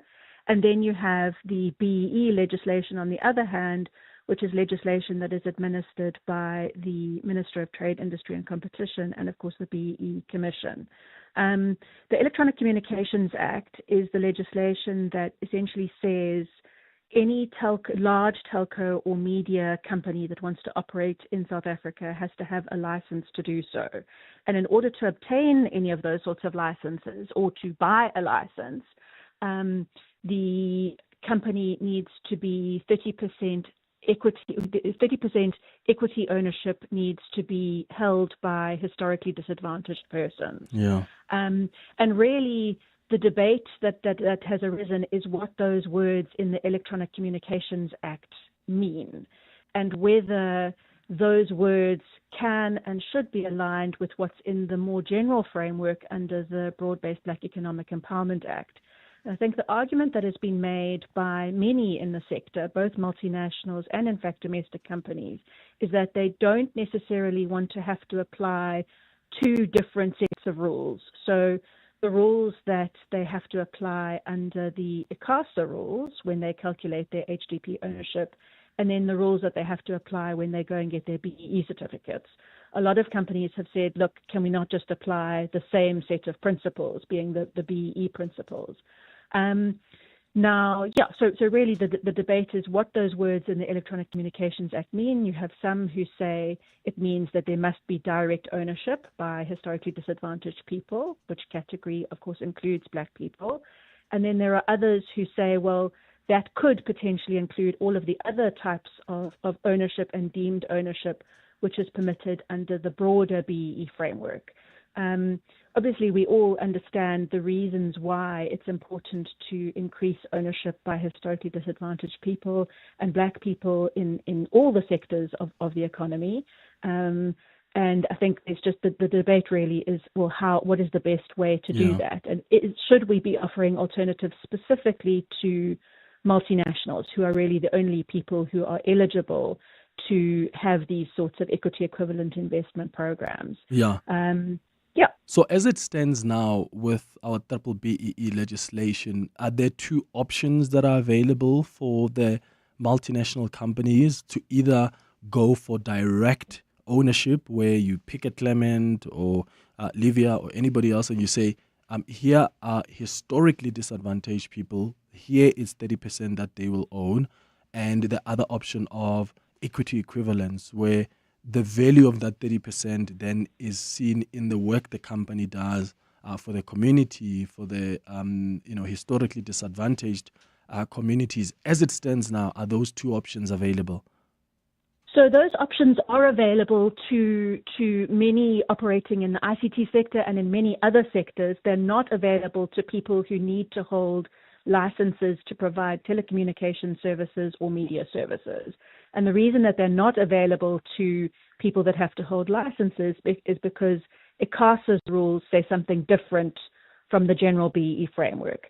But people who don't need licenses and people who operate in the ICT sector, they can, in order to get the points that they are looking to get on their BEE certificates, and of course because they presumably think it's the right thing to do, they are able to apply to participate in an equity equivalent investment program, as opposed to selling shares in their businesses in South Africa, so as opposed to having direct ownership. Now, those equity equivalent programs operate in many sectors. Outside of the financial services sector, only multinational corporations are allowed to put them in place. They have to be approved by the Minister of Trade, Industry and Competition. It's quite a long and lengthy process to get approval to have one of these programs. The types of companies that have put these programs in place in order to score points on their BEE certificates and just for more generally to be good corporate citizens include companies like Microsoft, which last year put in place their second equity equivalent investment program for just over R1 billion. You've got the automotive sector, which has a R6 billion transformation fund. You have Amazon Web Services, JP Morgan, Citibank, and similar companies. So these equity equivalent programs definitely do exist. They're permissible under the BEE framework. It's just a question as to whether they should be permitted specifically for companies that have to hold licenses. Mm-hmm. Okay. How is the process even seamless, like the process to become BBEE compliant? So under ICASA's rules, companies have to be BBEE compliant, and they have to achieve a certain minimum score. So they have to present a BEE certificate, which has various pillars that companies are measured on, one of which is ownership. The others are things like management control, enterprise and supplier development, skills development for your employees, and corporate social investment. So they will have to get their BEE certificate, which is prepared in line with the principles in the BEE codes, including, if they have one of these equity equivalent investment programs, the points that they get for ownership would be because of the extent of their monetary investment. But then when it comes to ICASA's rules, they're required to show something different. So essentially the number that appears on their BEE certificate might not be relevant and sufficient for ICASA's purposes. Okay. Okay. 011-883-0702. I've got some questions coming from our listeners that I'll get to in a moment. 072 702 1702 is the WhatsApp line to which you can send those questions. One of the questions, I've had this question as well myself, Livian. I don't know if you're able to respond to it. If the BBEE legislation already allows and gives those two options, then why is this directive by the minister then necessary? So ICASA, so the communications regulator, has made rules as it's entitled to do. So it's made regulations in 2021 under the Electronic Communications Act. And those regulations say that that where somebody is looking to comply with this 30% HDP ownership requirement, they have to apply certain principles in calculating that 30% HDP ownership. And essentially what those regulations say is that you can't use all of the various principles that are provided for under the BEE framework. So under the ICT sector code, which is the BEE code, which is relevant in this sector. And so there is this debate about what exactly is permitted and whether ICASA should change its regulations or is allowed to change its regulations to allow for all of those principles. The EIP principle, equity equivalent investment programs, is really actually only one of them. There are other ways that people can get points for ownership on their BEE certificates without actually giving up equity. So there's things like, sale of assets or continuing consequences, which is sometimes referred to as the once empowered, always empowered principle, where you continue to recognize ownership by Black people even after your Black shareholders have exited. So I think that the point that you've made is exactly the nub of the whole thing. Should we really just be applying one system? Would that be the right thing to do? Or is it appropriate to have different and probably what most would consider more onerous requirements, specifically in the ICT sector for particular types of licensed entities? Okay. I've got a question here about BBBEE compliance. Who is exempt from BBBEE compliance requirements? Is this something that only affects the big businesses? In this case, we're talking about these multinationals. Yes, these are people coming to operate in this country, but who is exempt? So no one's exempt. I mean, the B-BBEE legislation applies to everybody. No matter how big or small your business is. So unless you operate in a particular sector, which is governed under sector-specific legislation, like the Electronic Communications Act, nobody has to go and get a BEE certificate. But very often companies are commercially incentivized to go and get BEE certificates because their customers demand that they do because of the impact on the customer's own BEE certificates. So nobody has to go and get a BEE certificate, but the reason that licensees in the telco and media space have to get certificates is because their own legislation that applies to them that they get their licenses under says they have to. But for more broadly speaking, smaller companies, so companies that have annual revenues below 10 million rand, don't have to go and get BEE certificates. They have a deemed status under the BEE framework. Companies that have revenues below 50, so between 10 and 50, are measured on a slightly different basis. And all other companies, if they choose to get a BEE certificate or they're required under some other law, like the Electronic Communications Act, to get a BEE certificate, will have to apply the general rules. So, that's essentially how it works. Yeah. Okay, let's go to some calls now and some WhatsApp voice notes. 23 minutes after 11. Burning questions. Insightful answers. Listener's choice. With Clement Manyathela. Hi, Clement. Can I suggest that maybe not this week, but when you have time, to invite companies that have done equity equivalence? Because equity equivalence, it is not as easy as it sounds. It's onerous. It takes time for the DTIT to, approve some of the things. So maybe let's just hear from companies that have implemented this to find out what it really means in practice. Thank you. It's Midday from Midday. Thank you so much for that. Olivia, in your experience, from what you've observed, is it onerous? Is it difficult to comply with equity equivalence? The monetary investment that companies have made in putting these equity equivalent investment programs in place is very significant. They are not that easy to get through the Department of Trade, Industry and Competition. The process to get them approved, it's not just like you apply and it's a tick box exercise. It's extensive. So I would agree with the caller that it is quite an onerous process. There's a lot of reporting requirements as well. And I think, the programs typically, they can focus on a couple of things. Typically, they focus on enterprise and supplier development. So exactly the sorts of initiatives that the Minister of Trade, Industry and Competition has argued should be supported through the Transformation Fund that he's mooted as a possibility. So I think most people would agree that these types of programs can do they can be very helpful in terms of getting people into the supply chain. But they certainly do require a lot of effort. It's definitely not something where you, certainly at this stage, where you put money in and then you forget about it. They really are. I would agree with the caller that they are pretty extensive and require a lot of effort, expense, and time. Yeah. Let's go to Linda, who's calling us from Protea North in Soweto. Linda, good morning. Good morning. Good morning. Sure. I just want to ask one question to the speaker.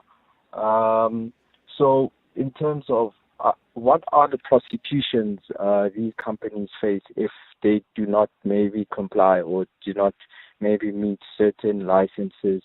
Like, for instance, you find a company that does electronic business and they advertise, and when they advertise, maybe they advertise something that has to do with brokerages, and maybe they're not registered with the FSCA. How do we hold these companies accountable through the information regulator? How do we make sure that we are able to access information from these big companies and know that their social responsibilities or their equity acts are being put into place? Yes, that's my question in terms of prosecuting.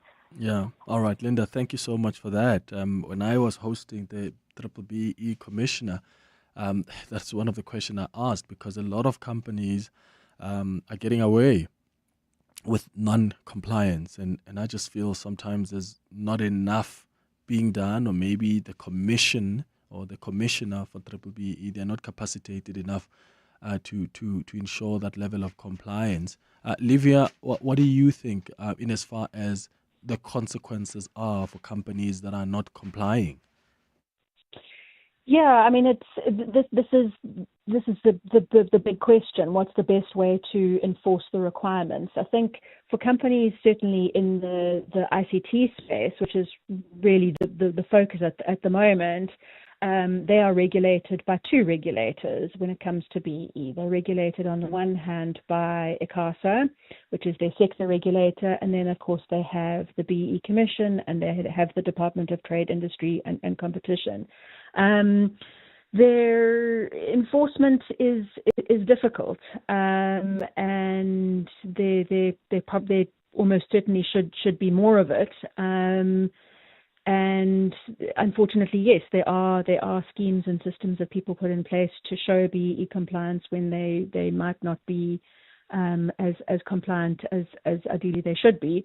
And I guess really it's the responsibility of the regulators, and in this case the sector regulator and the BEE Commission to try to enforce their rules. But yeah, I agree with you. I mean, I think the regulators typically are undercapacitated when it comes to these sorts of things. It requires quite a lot of effort to go through, how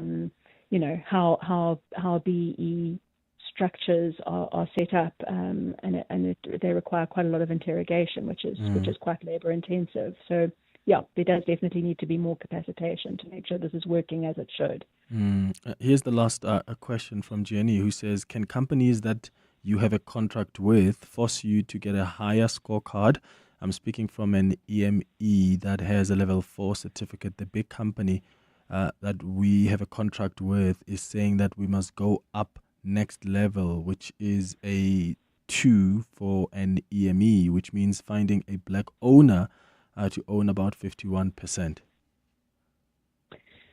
So companies can obviously contract with whomever they wish, and one of the things that companies will typically take into account when they're deciding who to buy goods and services from is what the supplier's BEE ratings are, because companies firstly want to do the right thing, but secondly, a company's suppliers' BEE ratings impact on their BEE ratings, either positively or negatively. So it is open to companies to demand that their suppliers improve their BEE ratings, and it's very common for companies to do that. I think just to the caller's point, there are other ways of increasing one's BEE rating as an exempted microenterprise, an EME, above level 4 without having to necessarily have a 51% ownership deal. There are other ways of doing it, and I think unfortunately with BEE, often there can be quite a lot of misunderstandings about how it works, and much of the information that is available can be incorrect. So it's important to try to get to the bottom of what the requirements actually are. Yeah. Livia Dyer, thank you so much for making time for us and for answering some of these questions that we have had, seeking clarity and all this confusion we've had. Thank you so much. She's a partner at Weber Wenzel. It's 11:30. Bali has the latest in Eyewitness News headlines. Hi. Hi Clement, a very good morning. Johannesburg Finance MMC Margaret Arnolds has tabled an 89 billion rand budget for the upcoming financial year. Arnolds delivered her maiden budget speech at the City Council in Braamfontein this morning. Electricity and water remain the metro's biggest sources of revenue, with property rates and taxes also bringing in some money.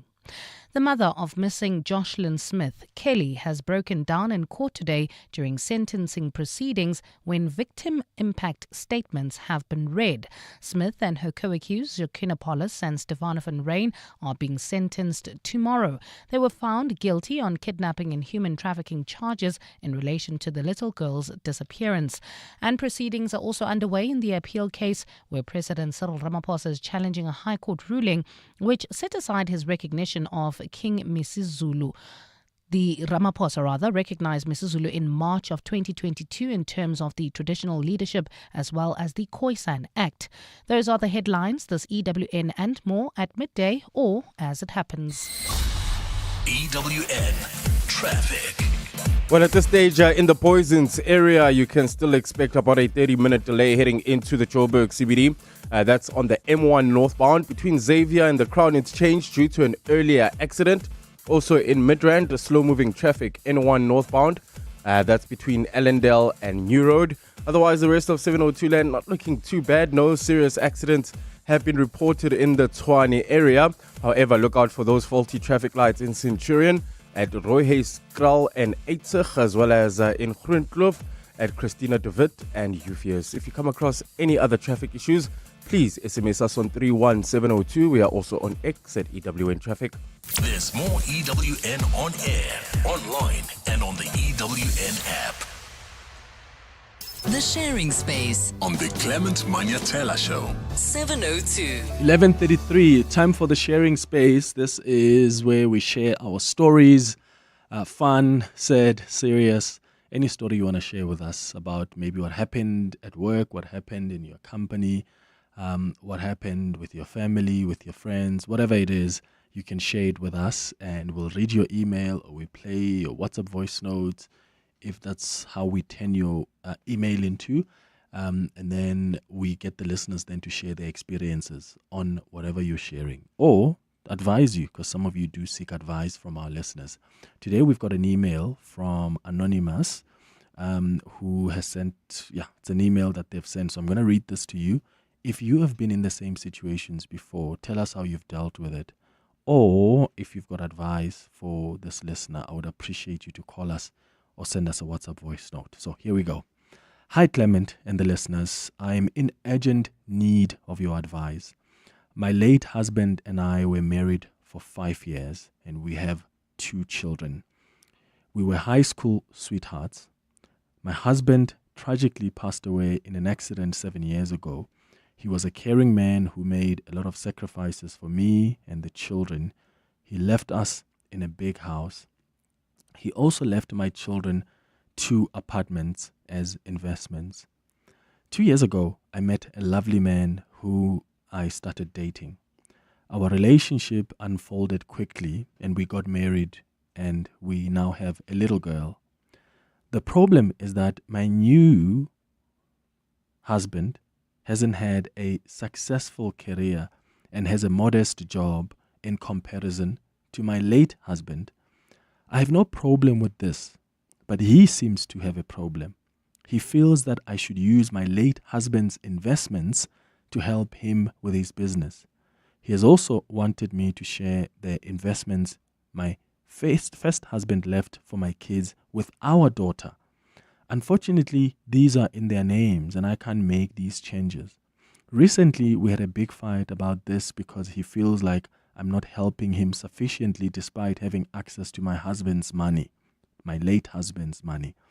I really don't think this is fair because that money is for my first 2 children. Of course, our daughter will benefit from it indirectly, but I find it unfair to expect me to give him my children's money. Am I wrong for doing this? Please, can you ask the 702 listeners? Anonymous. Okay. Is this even a tricky one? I think it's tricky for Anonymous because she's in love with this man. They're now married. They've got a daughter together. And I would imagine she wants the relationship to grow. She doesn't want to lose this man. But I just find it very weird that this man who's an adult, who can go and make his money and work harder, is now asking for his wife's late husband's money to help set his life up. And I just find it to be unfair. I mean, if your late husband has left you left some investments, and some of those are for your children, why would your current husband want to benefit from that? Oh no, that's just weird. I don't understand that. I don't think it even matters how the new current husband is doing financially. I think that, I think Anonymous does say, which part of that email? Let me find it for you. He mentions in the email at some point that the new husband is not as successful as, he says the problem is that my new husband hasn't had a successful career and has a modest job in comparison to my late husband. And that's not your fault, Anonymous. You shouldn't be stressing yourself with that. If your new husband wants to be successful, he must go make a success out of his life. And yes, circumstances are different here, but he mustn't be comparing himself with your late husband to a point that he wants to benefit from what your late husband has left for you and your children with him. Your new husband must go and work hard for you and your daughter with him. So Anonymous is asking, is she wrong? Because they had a fight about this. Because the current husband wants their daughter that they have together to also benefit from these investments that have been left for the children with the late husband. And Anonymous says she doesn't think this is fair. And that's why there's been a fight about it. And she's asking, is she wrong in this? Maybe you've been in the same situation. Maybe you haven't. But you've got some advice for Anonymous. 011-883-0702. Call us now or send a WhatsApp on 072-702-1702. 22 before 12. John Perlman. Weekday afternoons, 3 to 6. Why are men always okay doing nothing on their birthdays? Malum John, there's a birthday song. You might not wish me a lot of things, but just sing this birthday song for me. Happy birthday to you, your way. Happy birthday to you, your way. I'm going to practice that singing with Mvangeli. Getting lots of men saying, yeah, I'm pretty clear that I don't need to do anything on my birthday. John Perlman. 3 to 6 on 702. Real women, raw stories, deeply personal storytelling. The last countries traces migrant women's footsteps as they're forced to turn their backs on everything they know as home. Narrating the oral histories of women from the DRC, Zimbabwe, Somalia, and South Africa, this immersive piece of theatre highlights the true cost of migration and is brought to you by the Market Theatre and Amphitheatre. Catch The Last Country from the 15th of May to the 1st of June. For bookings, visit markettheatre.co.za. Safe and affordable parking is available at Newtown Junction. Do you have the pace to ace the race? The 3 million rand race. It's the one and only Spinner Zonke jackpot race, and it's exclusive to Hollywood Bets. Feel the heat from the hottest slots as you seek to spin your way to fabulous fortunes and precious prizes. A thrilling 3 million rand is up for grabs every Wednesday, Friday, and Saturday when you hunt for hidden treasures and spin for big wins. Bet now. T's and C's apply. Hollywood Sportsbook is a licensed betting operator. Hollywood Bet supports responsible gambling. No persons under the age of 18 years are permitted to gamble. Winners know when to stop. South African Responsible Gambling Foundation toll-free counselling line 0800 006 008 or WhatsApp HELP to 076 675 0710. In business, a rand saved is a rand earned. And almost 100,000 businesses trust Outsurance. We in the eye care industry, we're saving over 1,200 rand a month. To all the business owners, you've got nothing to lose by giving Outsurance a chance to quote on your business insurance. It's true to say that you always get something out with Outsurance. For your business insurance, contact Outsurance to see how much your business could save. SMS quote to 43503 for immediate cover or visit outsurance.co.za today. A licensed insurer and FSP. T's and C's online. The time to honor our past and step into a shared future as a team is here. Corporate hospitality and team entries for this year's 702 Walk the Talk are now open. Bring your colleagues together on Sunday, the 27th of July, to walk through the historic Freedom Park heritage site, past the national landmarks, and finish at the Union buildings. To book hospitality, email hospitality@raceoffice.co.za. For corporate entries, visit primemediaplus.com. Entries close on Friday the 18th of July. 702 Walk the Talk, hosted by Freedom Park Heritage Site in the city of Tshwane, where footsteps become footprints. The Sharing Space On the Clement Manyathela Show. 702. 19 minutes before 12 o'clock, we have heard from Anonymous.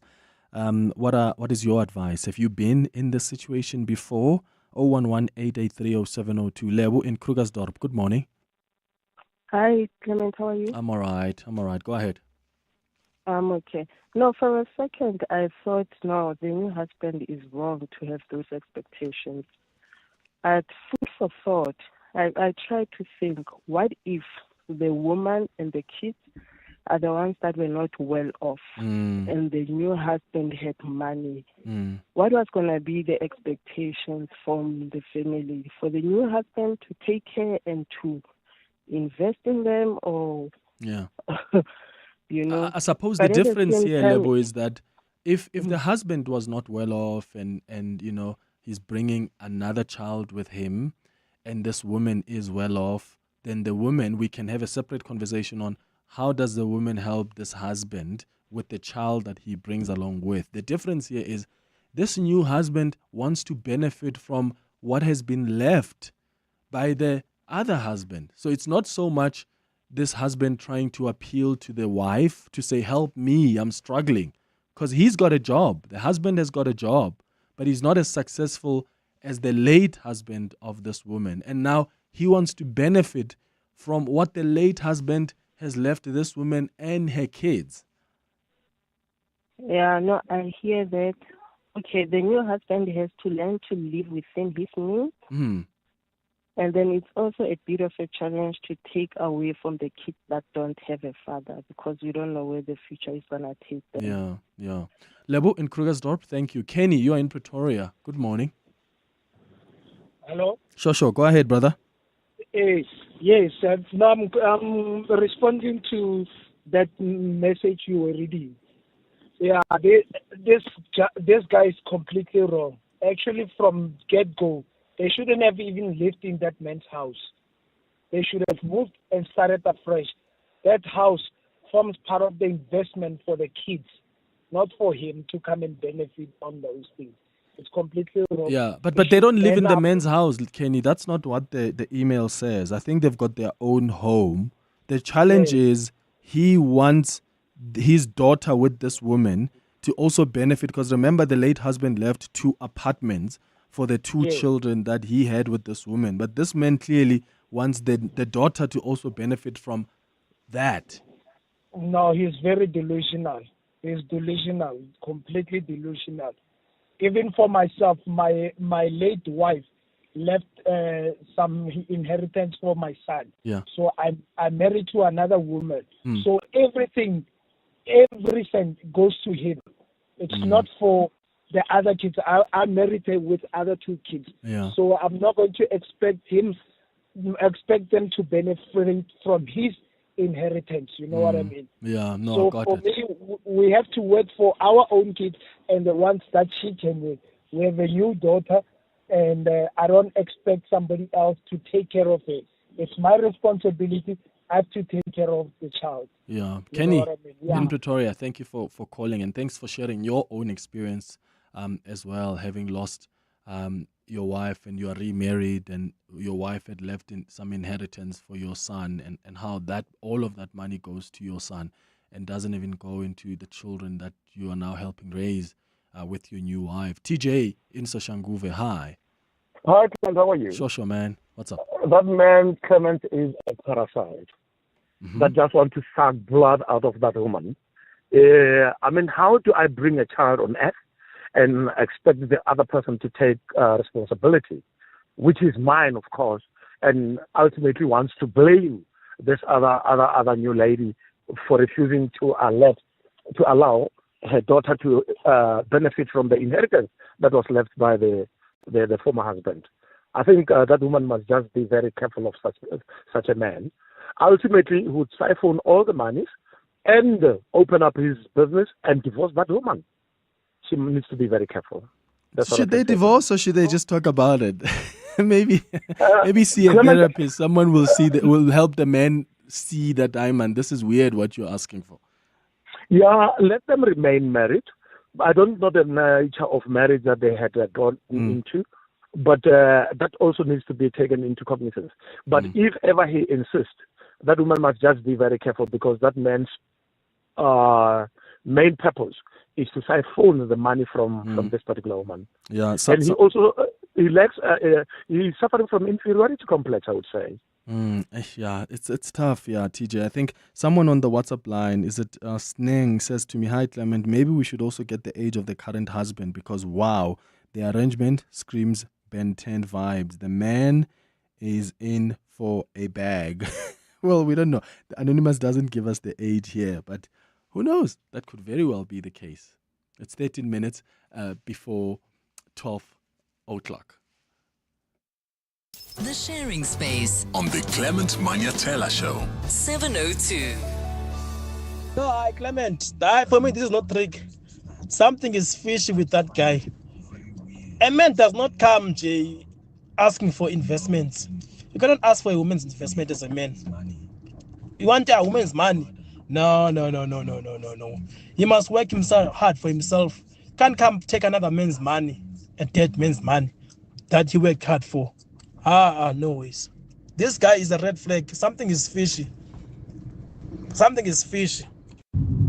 Hi, morning. Good day, Clement.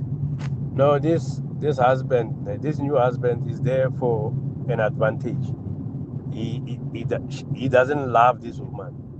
He loves what this woman inherited from his husband's his late husband's investment. This my advice to Anonymous. Please let go of this man. He's not in your life for love. Thank you, Clement.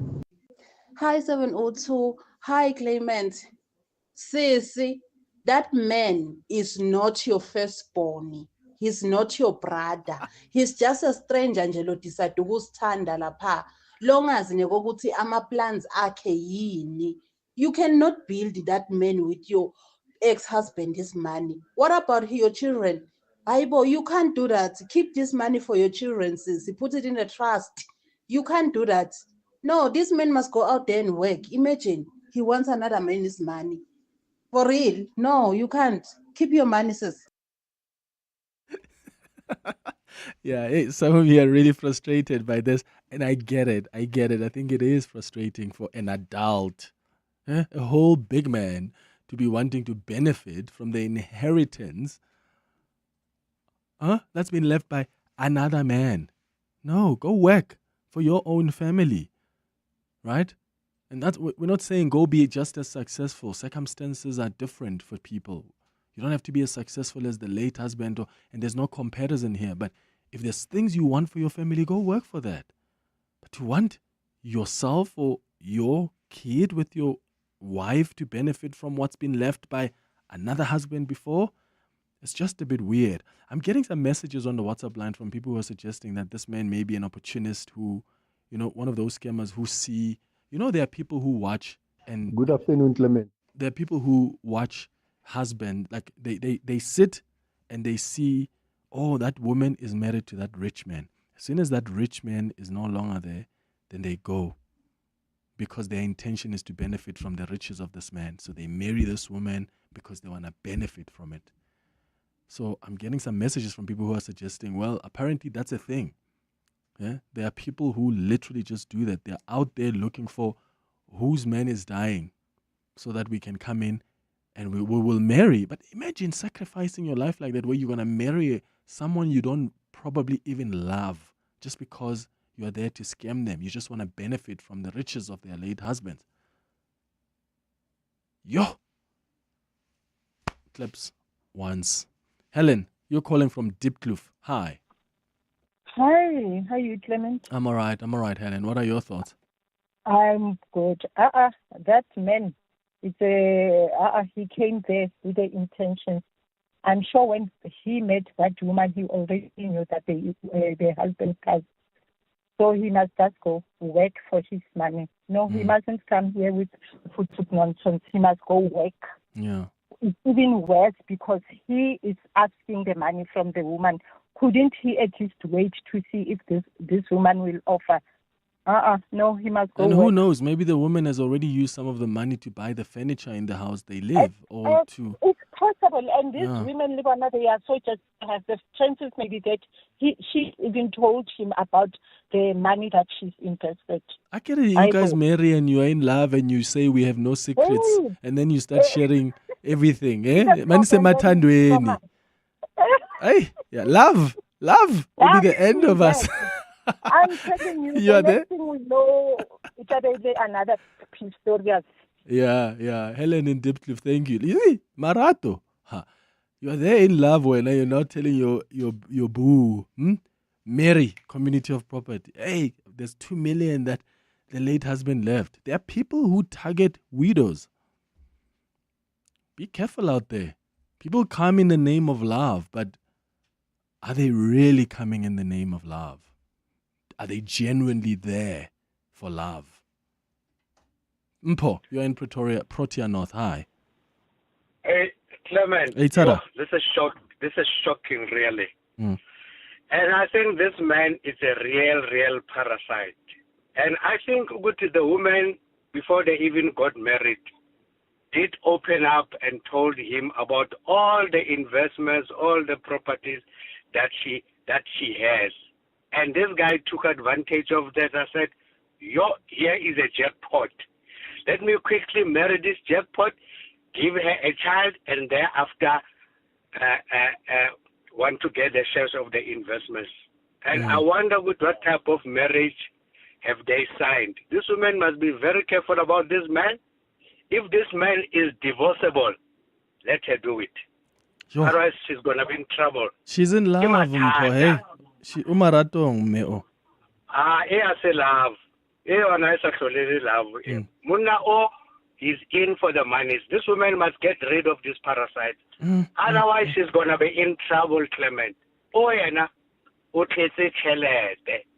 Mpo in Protea North, thank you. Mona Lisa, you're in Soweto. Hi. Hi, Clement. I just want to share a story about my sister with regards to the current husband wanting to spend some of the money for the inheritance of the late husband. Yeah. With my sister, when the husband passed on, a few months before the year end, she met a new guy. They dated, they stayed together, and then this guy was having access to the money from the passed on husband. He bought a new car, then he disappeared. My sister fell into depression. Now we are looking after those kids. My sister is drinking every day, drunk all the time. So she bought him a car. She bought him a car. So she met this guy 6 months after the husband died? Yes. Wasn't it too early? For the kids. Ooh. And there was other money that she's getting like from the company where the husband we used to work for. So there was like bride and friends over the place all the time when we go there to visit to find the full house. You know, they crying. Was the husband young? Was this new guy young? Yes, it's a young couple. My sister is very young, so so she's also very young. young. The guy was doing well financially. Okay. So the new boyfriend came in after he bought this Porsche car, disappeared, and he left. My Yo, sister Mona fell Lisa, into depression. that's so tragic. I hope your sister is fine. That's just so tragic. Yeah, and you know, I'm also asking a ridiculous question by saying, is it not too early? Because early according to who? Some people are just fall in love, I guess. Who am I to say, how dare you fall in love 6 months after your husband died? Tsepi on the WhatsApp line says, hi Clement, I don't think Anonymous should do that because at the end of the day, we children suffer the pain. I know what it feels like. My dad took my mom's savings to marry another woman and he's entertaining her with my mom's assets, which she made it clear before she passed on that they belong to us as her kids. I cannot even explain the kind of pain that we're going through ever since our mom passed on. Yeah, that's really, really, really hectic. I'm so sorry to hear that. You see, and that's the consequence when you have a situation like that where you start prioritizing your love and you forget about what the wishes of the departed are in as far as their assets and their inheritance is concerned. Baleka, baleka, baleka, baleka, baleka, Kenya He didn't just cover the moment, he stepped right into it. While the world watched from a distance, 702's Clement Manyathela stepped into the eye of the meeting between President Ramaphosa and President Trump, so you didn't have to wonder what really went down. What are you expecting on the ICJ case? Are you expecting South Africa to drop that? Is that what you tried to reason with the ICJ case against Israel, International Criminal Court? I don't expect anything, to be honest. I really don't. I don't know. They've got a case. There's a lot of anger there, tremendous anger. I don't expect anything. We'll see what happens. We'll have a ruling, and who knows what the ruling is going to mean. Clement Manyathela, reporting from the White House in Washington. Bringing you the questions that matter and the answers you need to hear. 702, always in the room where it happens. More on primemediaplus.com and ewn.co.za. 702, let's walk the talk. Are you a social entrepreneur changing lives, uplifting communities, and making a real difference? Santam, Fair Lady and True Love are looking for you. They're 2025 social entrepreneur. They're celebrating women who lead with purpose and build with heart. If your work is making a difference, this is your moment to be seen, supported, and celebrated. Win national recognition, expert mentorship, and 75,000 Rand cash from Santam, plus incredible prizes. Enter today at womenofthefuture.co.za. Entries close on the 13th of June. Claim your space. Create your legacy. My family's struggling with snotty noses and phlegmy coughs. Oh no! Have you tried ACC? ACC 600 is a convenient one-a-day effervescent tablet from 14 years of age, or now also in a no-water-needed, fruity-flavored sherbet-like granules that dissolve in your mouth. Ideal for the on-the-go adult. Ask for ACC 600 effervescent or oral powder at your nearest pharmacy to get rid of the snotties and phlegmings. And trust, if it doesn't say ACC, it's not ACC. Don't let colds and flu slow you down. Adcock Ingram Winter Warriors is here. Your trusted defense against colds and flu symptoms. Be prepared for everything winter throws your way. Fight the pain and fever with Panado or Compro. Relieve your sore throat and coughs with Cepacol. And guard your immune system and gut with Gummy Bites and Probiflora. Adcock Ingram Winter Warriors. Your defense starts here. Ask your pharmacist about Adcock Ingram Winter Warriors. This week, The Money Show will be coming to you live from the stunning 5-star Beverly Hills Hotel in Umhlanga Rocks as we overlook the warm, beautiful Indian Ocean of KwaZulu-Natal. This special broadcast is brought to you by Prime Media Cares and marks the exciting launch of Corporates That Care KZN. You may already know Corporate That's Care from Bongani Bingwa's show every Wednesday at 8:50 in the morning, where we shine this light on the amazing work South African companies are doing to uplift communities through their CSI and social impact programs. We got to know the inspiring leaders behind these initiatives, the people who believe in building a better tomorrow and who understand the power of real change. Now, Prime Media Cares and 702 are focusing their spotlight on KwaZulu-Natal, celebrating the corporates who are walking the walk and making a difference in this vibrant province. It's all part of our mission to inspire, connect, and honor those who are working for a better South Africa. One project, one person, one community at a time. So tune into this powerful edition of The Money Show live from the Beverly Hills Hotel in Umhlanga Rocks. Coming up next, the Midday Report with Mandy Winner. How are you doing, Mandy? I'm good, thanks, and you're late for news. Good.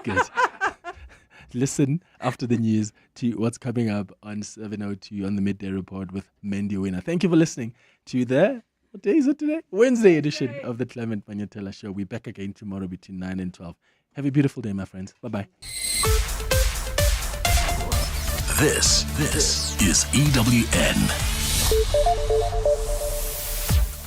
Good afternoon, I'm Bali Dlamini. We begin with news just in. The CEO of the Road Accident Fund, Collins Litswalo, has been placed on special leave. The decision was taken by the board last night following an investigation into corruption allegations at the state-owned fund.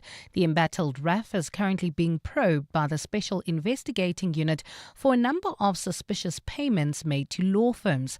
Litswalo, whose term is due to end in August, has been placed on special leave while he still receives his full salary. Transport Deputy Minister Mkhuleko Hlengwa says the suspension is not part of any disciplinary action. Hlengwa, along with senior RAF officials, have been appearing before the Standing Committee on Public Accounts in Parliament. At a meeting held on the 27th of May, the board had resolved, in the exercise of its fiduciary responsibilities and duties, to place on special leave with full pay and benefits effective immediately the CEO of the Road Accident Fund. The board further advises that this is a precautionary measure. Johannesburg Finance MMC Margaret Arnolds has tabled an 89 billion rand budget for the upcoming financial year. Arnolds delivered her maiden budget speech in council in Braamfontein today. Electricity and water remain the metro's biggest sources of revenue, with property rates and taxes also bringing in some cash. Alfara Mushwana reports. Despite ongoing challenges with revenue collection, the city of Johannesburg has proposed an increased budget, rising from 83 billion rand to 89 billion rand.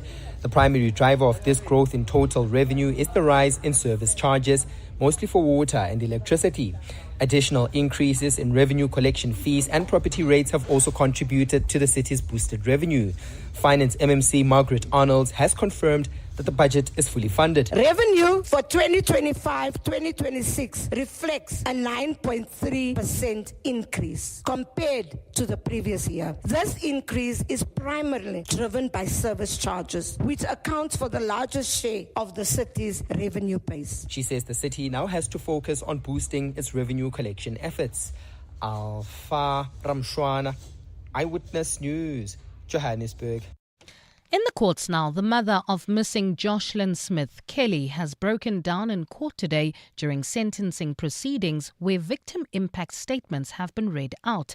Smith and her co-accused, Jaquina Paulus and Stefano van Rijn, will learn their fate tomorrow. They were found guilty on kidnapping and human trafficking charges in relation to the little girl's disappearance, Carlo Peterson reports. Kelly Smith became emotional and broke down in tears as victim impact statements were read out in court today. The court preparation officer, Dionette Baldney, read moving statements from Saldanha resident Cecilia Olivier, who said she became physically and emotionally drained after being actively involved in the search for Jocelyn. Jocelyn's grade 1 teacher, Edna Mart, shared messages from her classmates and recounted how Jocelyn's disappearance affected them. A poem from Jocelyn's 14-year-old friend Taylor Andrews was also read in court before a damning letter from the child's grandmother Amanda Daniels was presented. Daniels wrote that her daughter Kelly Smith made their lives hell. Proceedings were briefly adjourned after Smith started sobbing loudly when a short video of Jocelyn was shown in court. Carlo Peterson, Eyewitness News, Western Cape High Court in Saldanha Bay. Staying in the courts, President Cyril Ramaphosa is appealing a High Court ruling which set aside his recognition of King Mrs. Zulu Zwelithini as the leader of the Zulu nation. Ramaphosa recognized him in March of 2022 in terms of the Traditional Leadership and Khoisan Act. The king's uncle, Prince Mbonisi, and his nephew, Prince Smagade, then approached the courts to challenge that recognition, with the court ruling in their favor. King Mrs. Zulu's spokesperson, Prince Thulani Zulu, says they hope the Supreme Court will reach a different conclusion. No, we expect the judges to look into the procedure on how the certificate was issued, because today is not about the throne at all. It's about the procedure, because the reason why the president gave the certificate, it's because on the 20th of August 2022, there was a custom of Ungena Sbaen, which is the only custom by the people of installing the king. And in the U.S., the Trump administration has halted international student visa applications. Government has ordered embassies around the world to stop scheduling appointments as it prepares to expand social media vetting of such applicants. According to reports, the suspension is temporary and does not apply to applicants who already have visa interviews that have been scheduled. The pause in scheduling student visas could lead to delays that may disrupt college boarding or plans by exchange students to enroll. Gold is trading at $3,322.46 an ounce. The rand is at 17.89 to the dollar, 24.16 to the pound, 20.28 to the euro, and Brent crude oil is at $64.25 a barrel.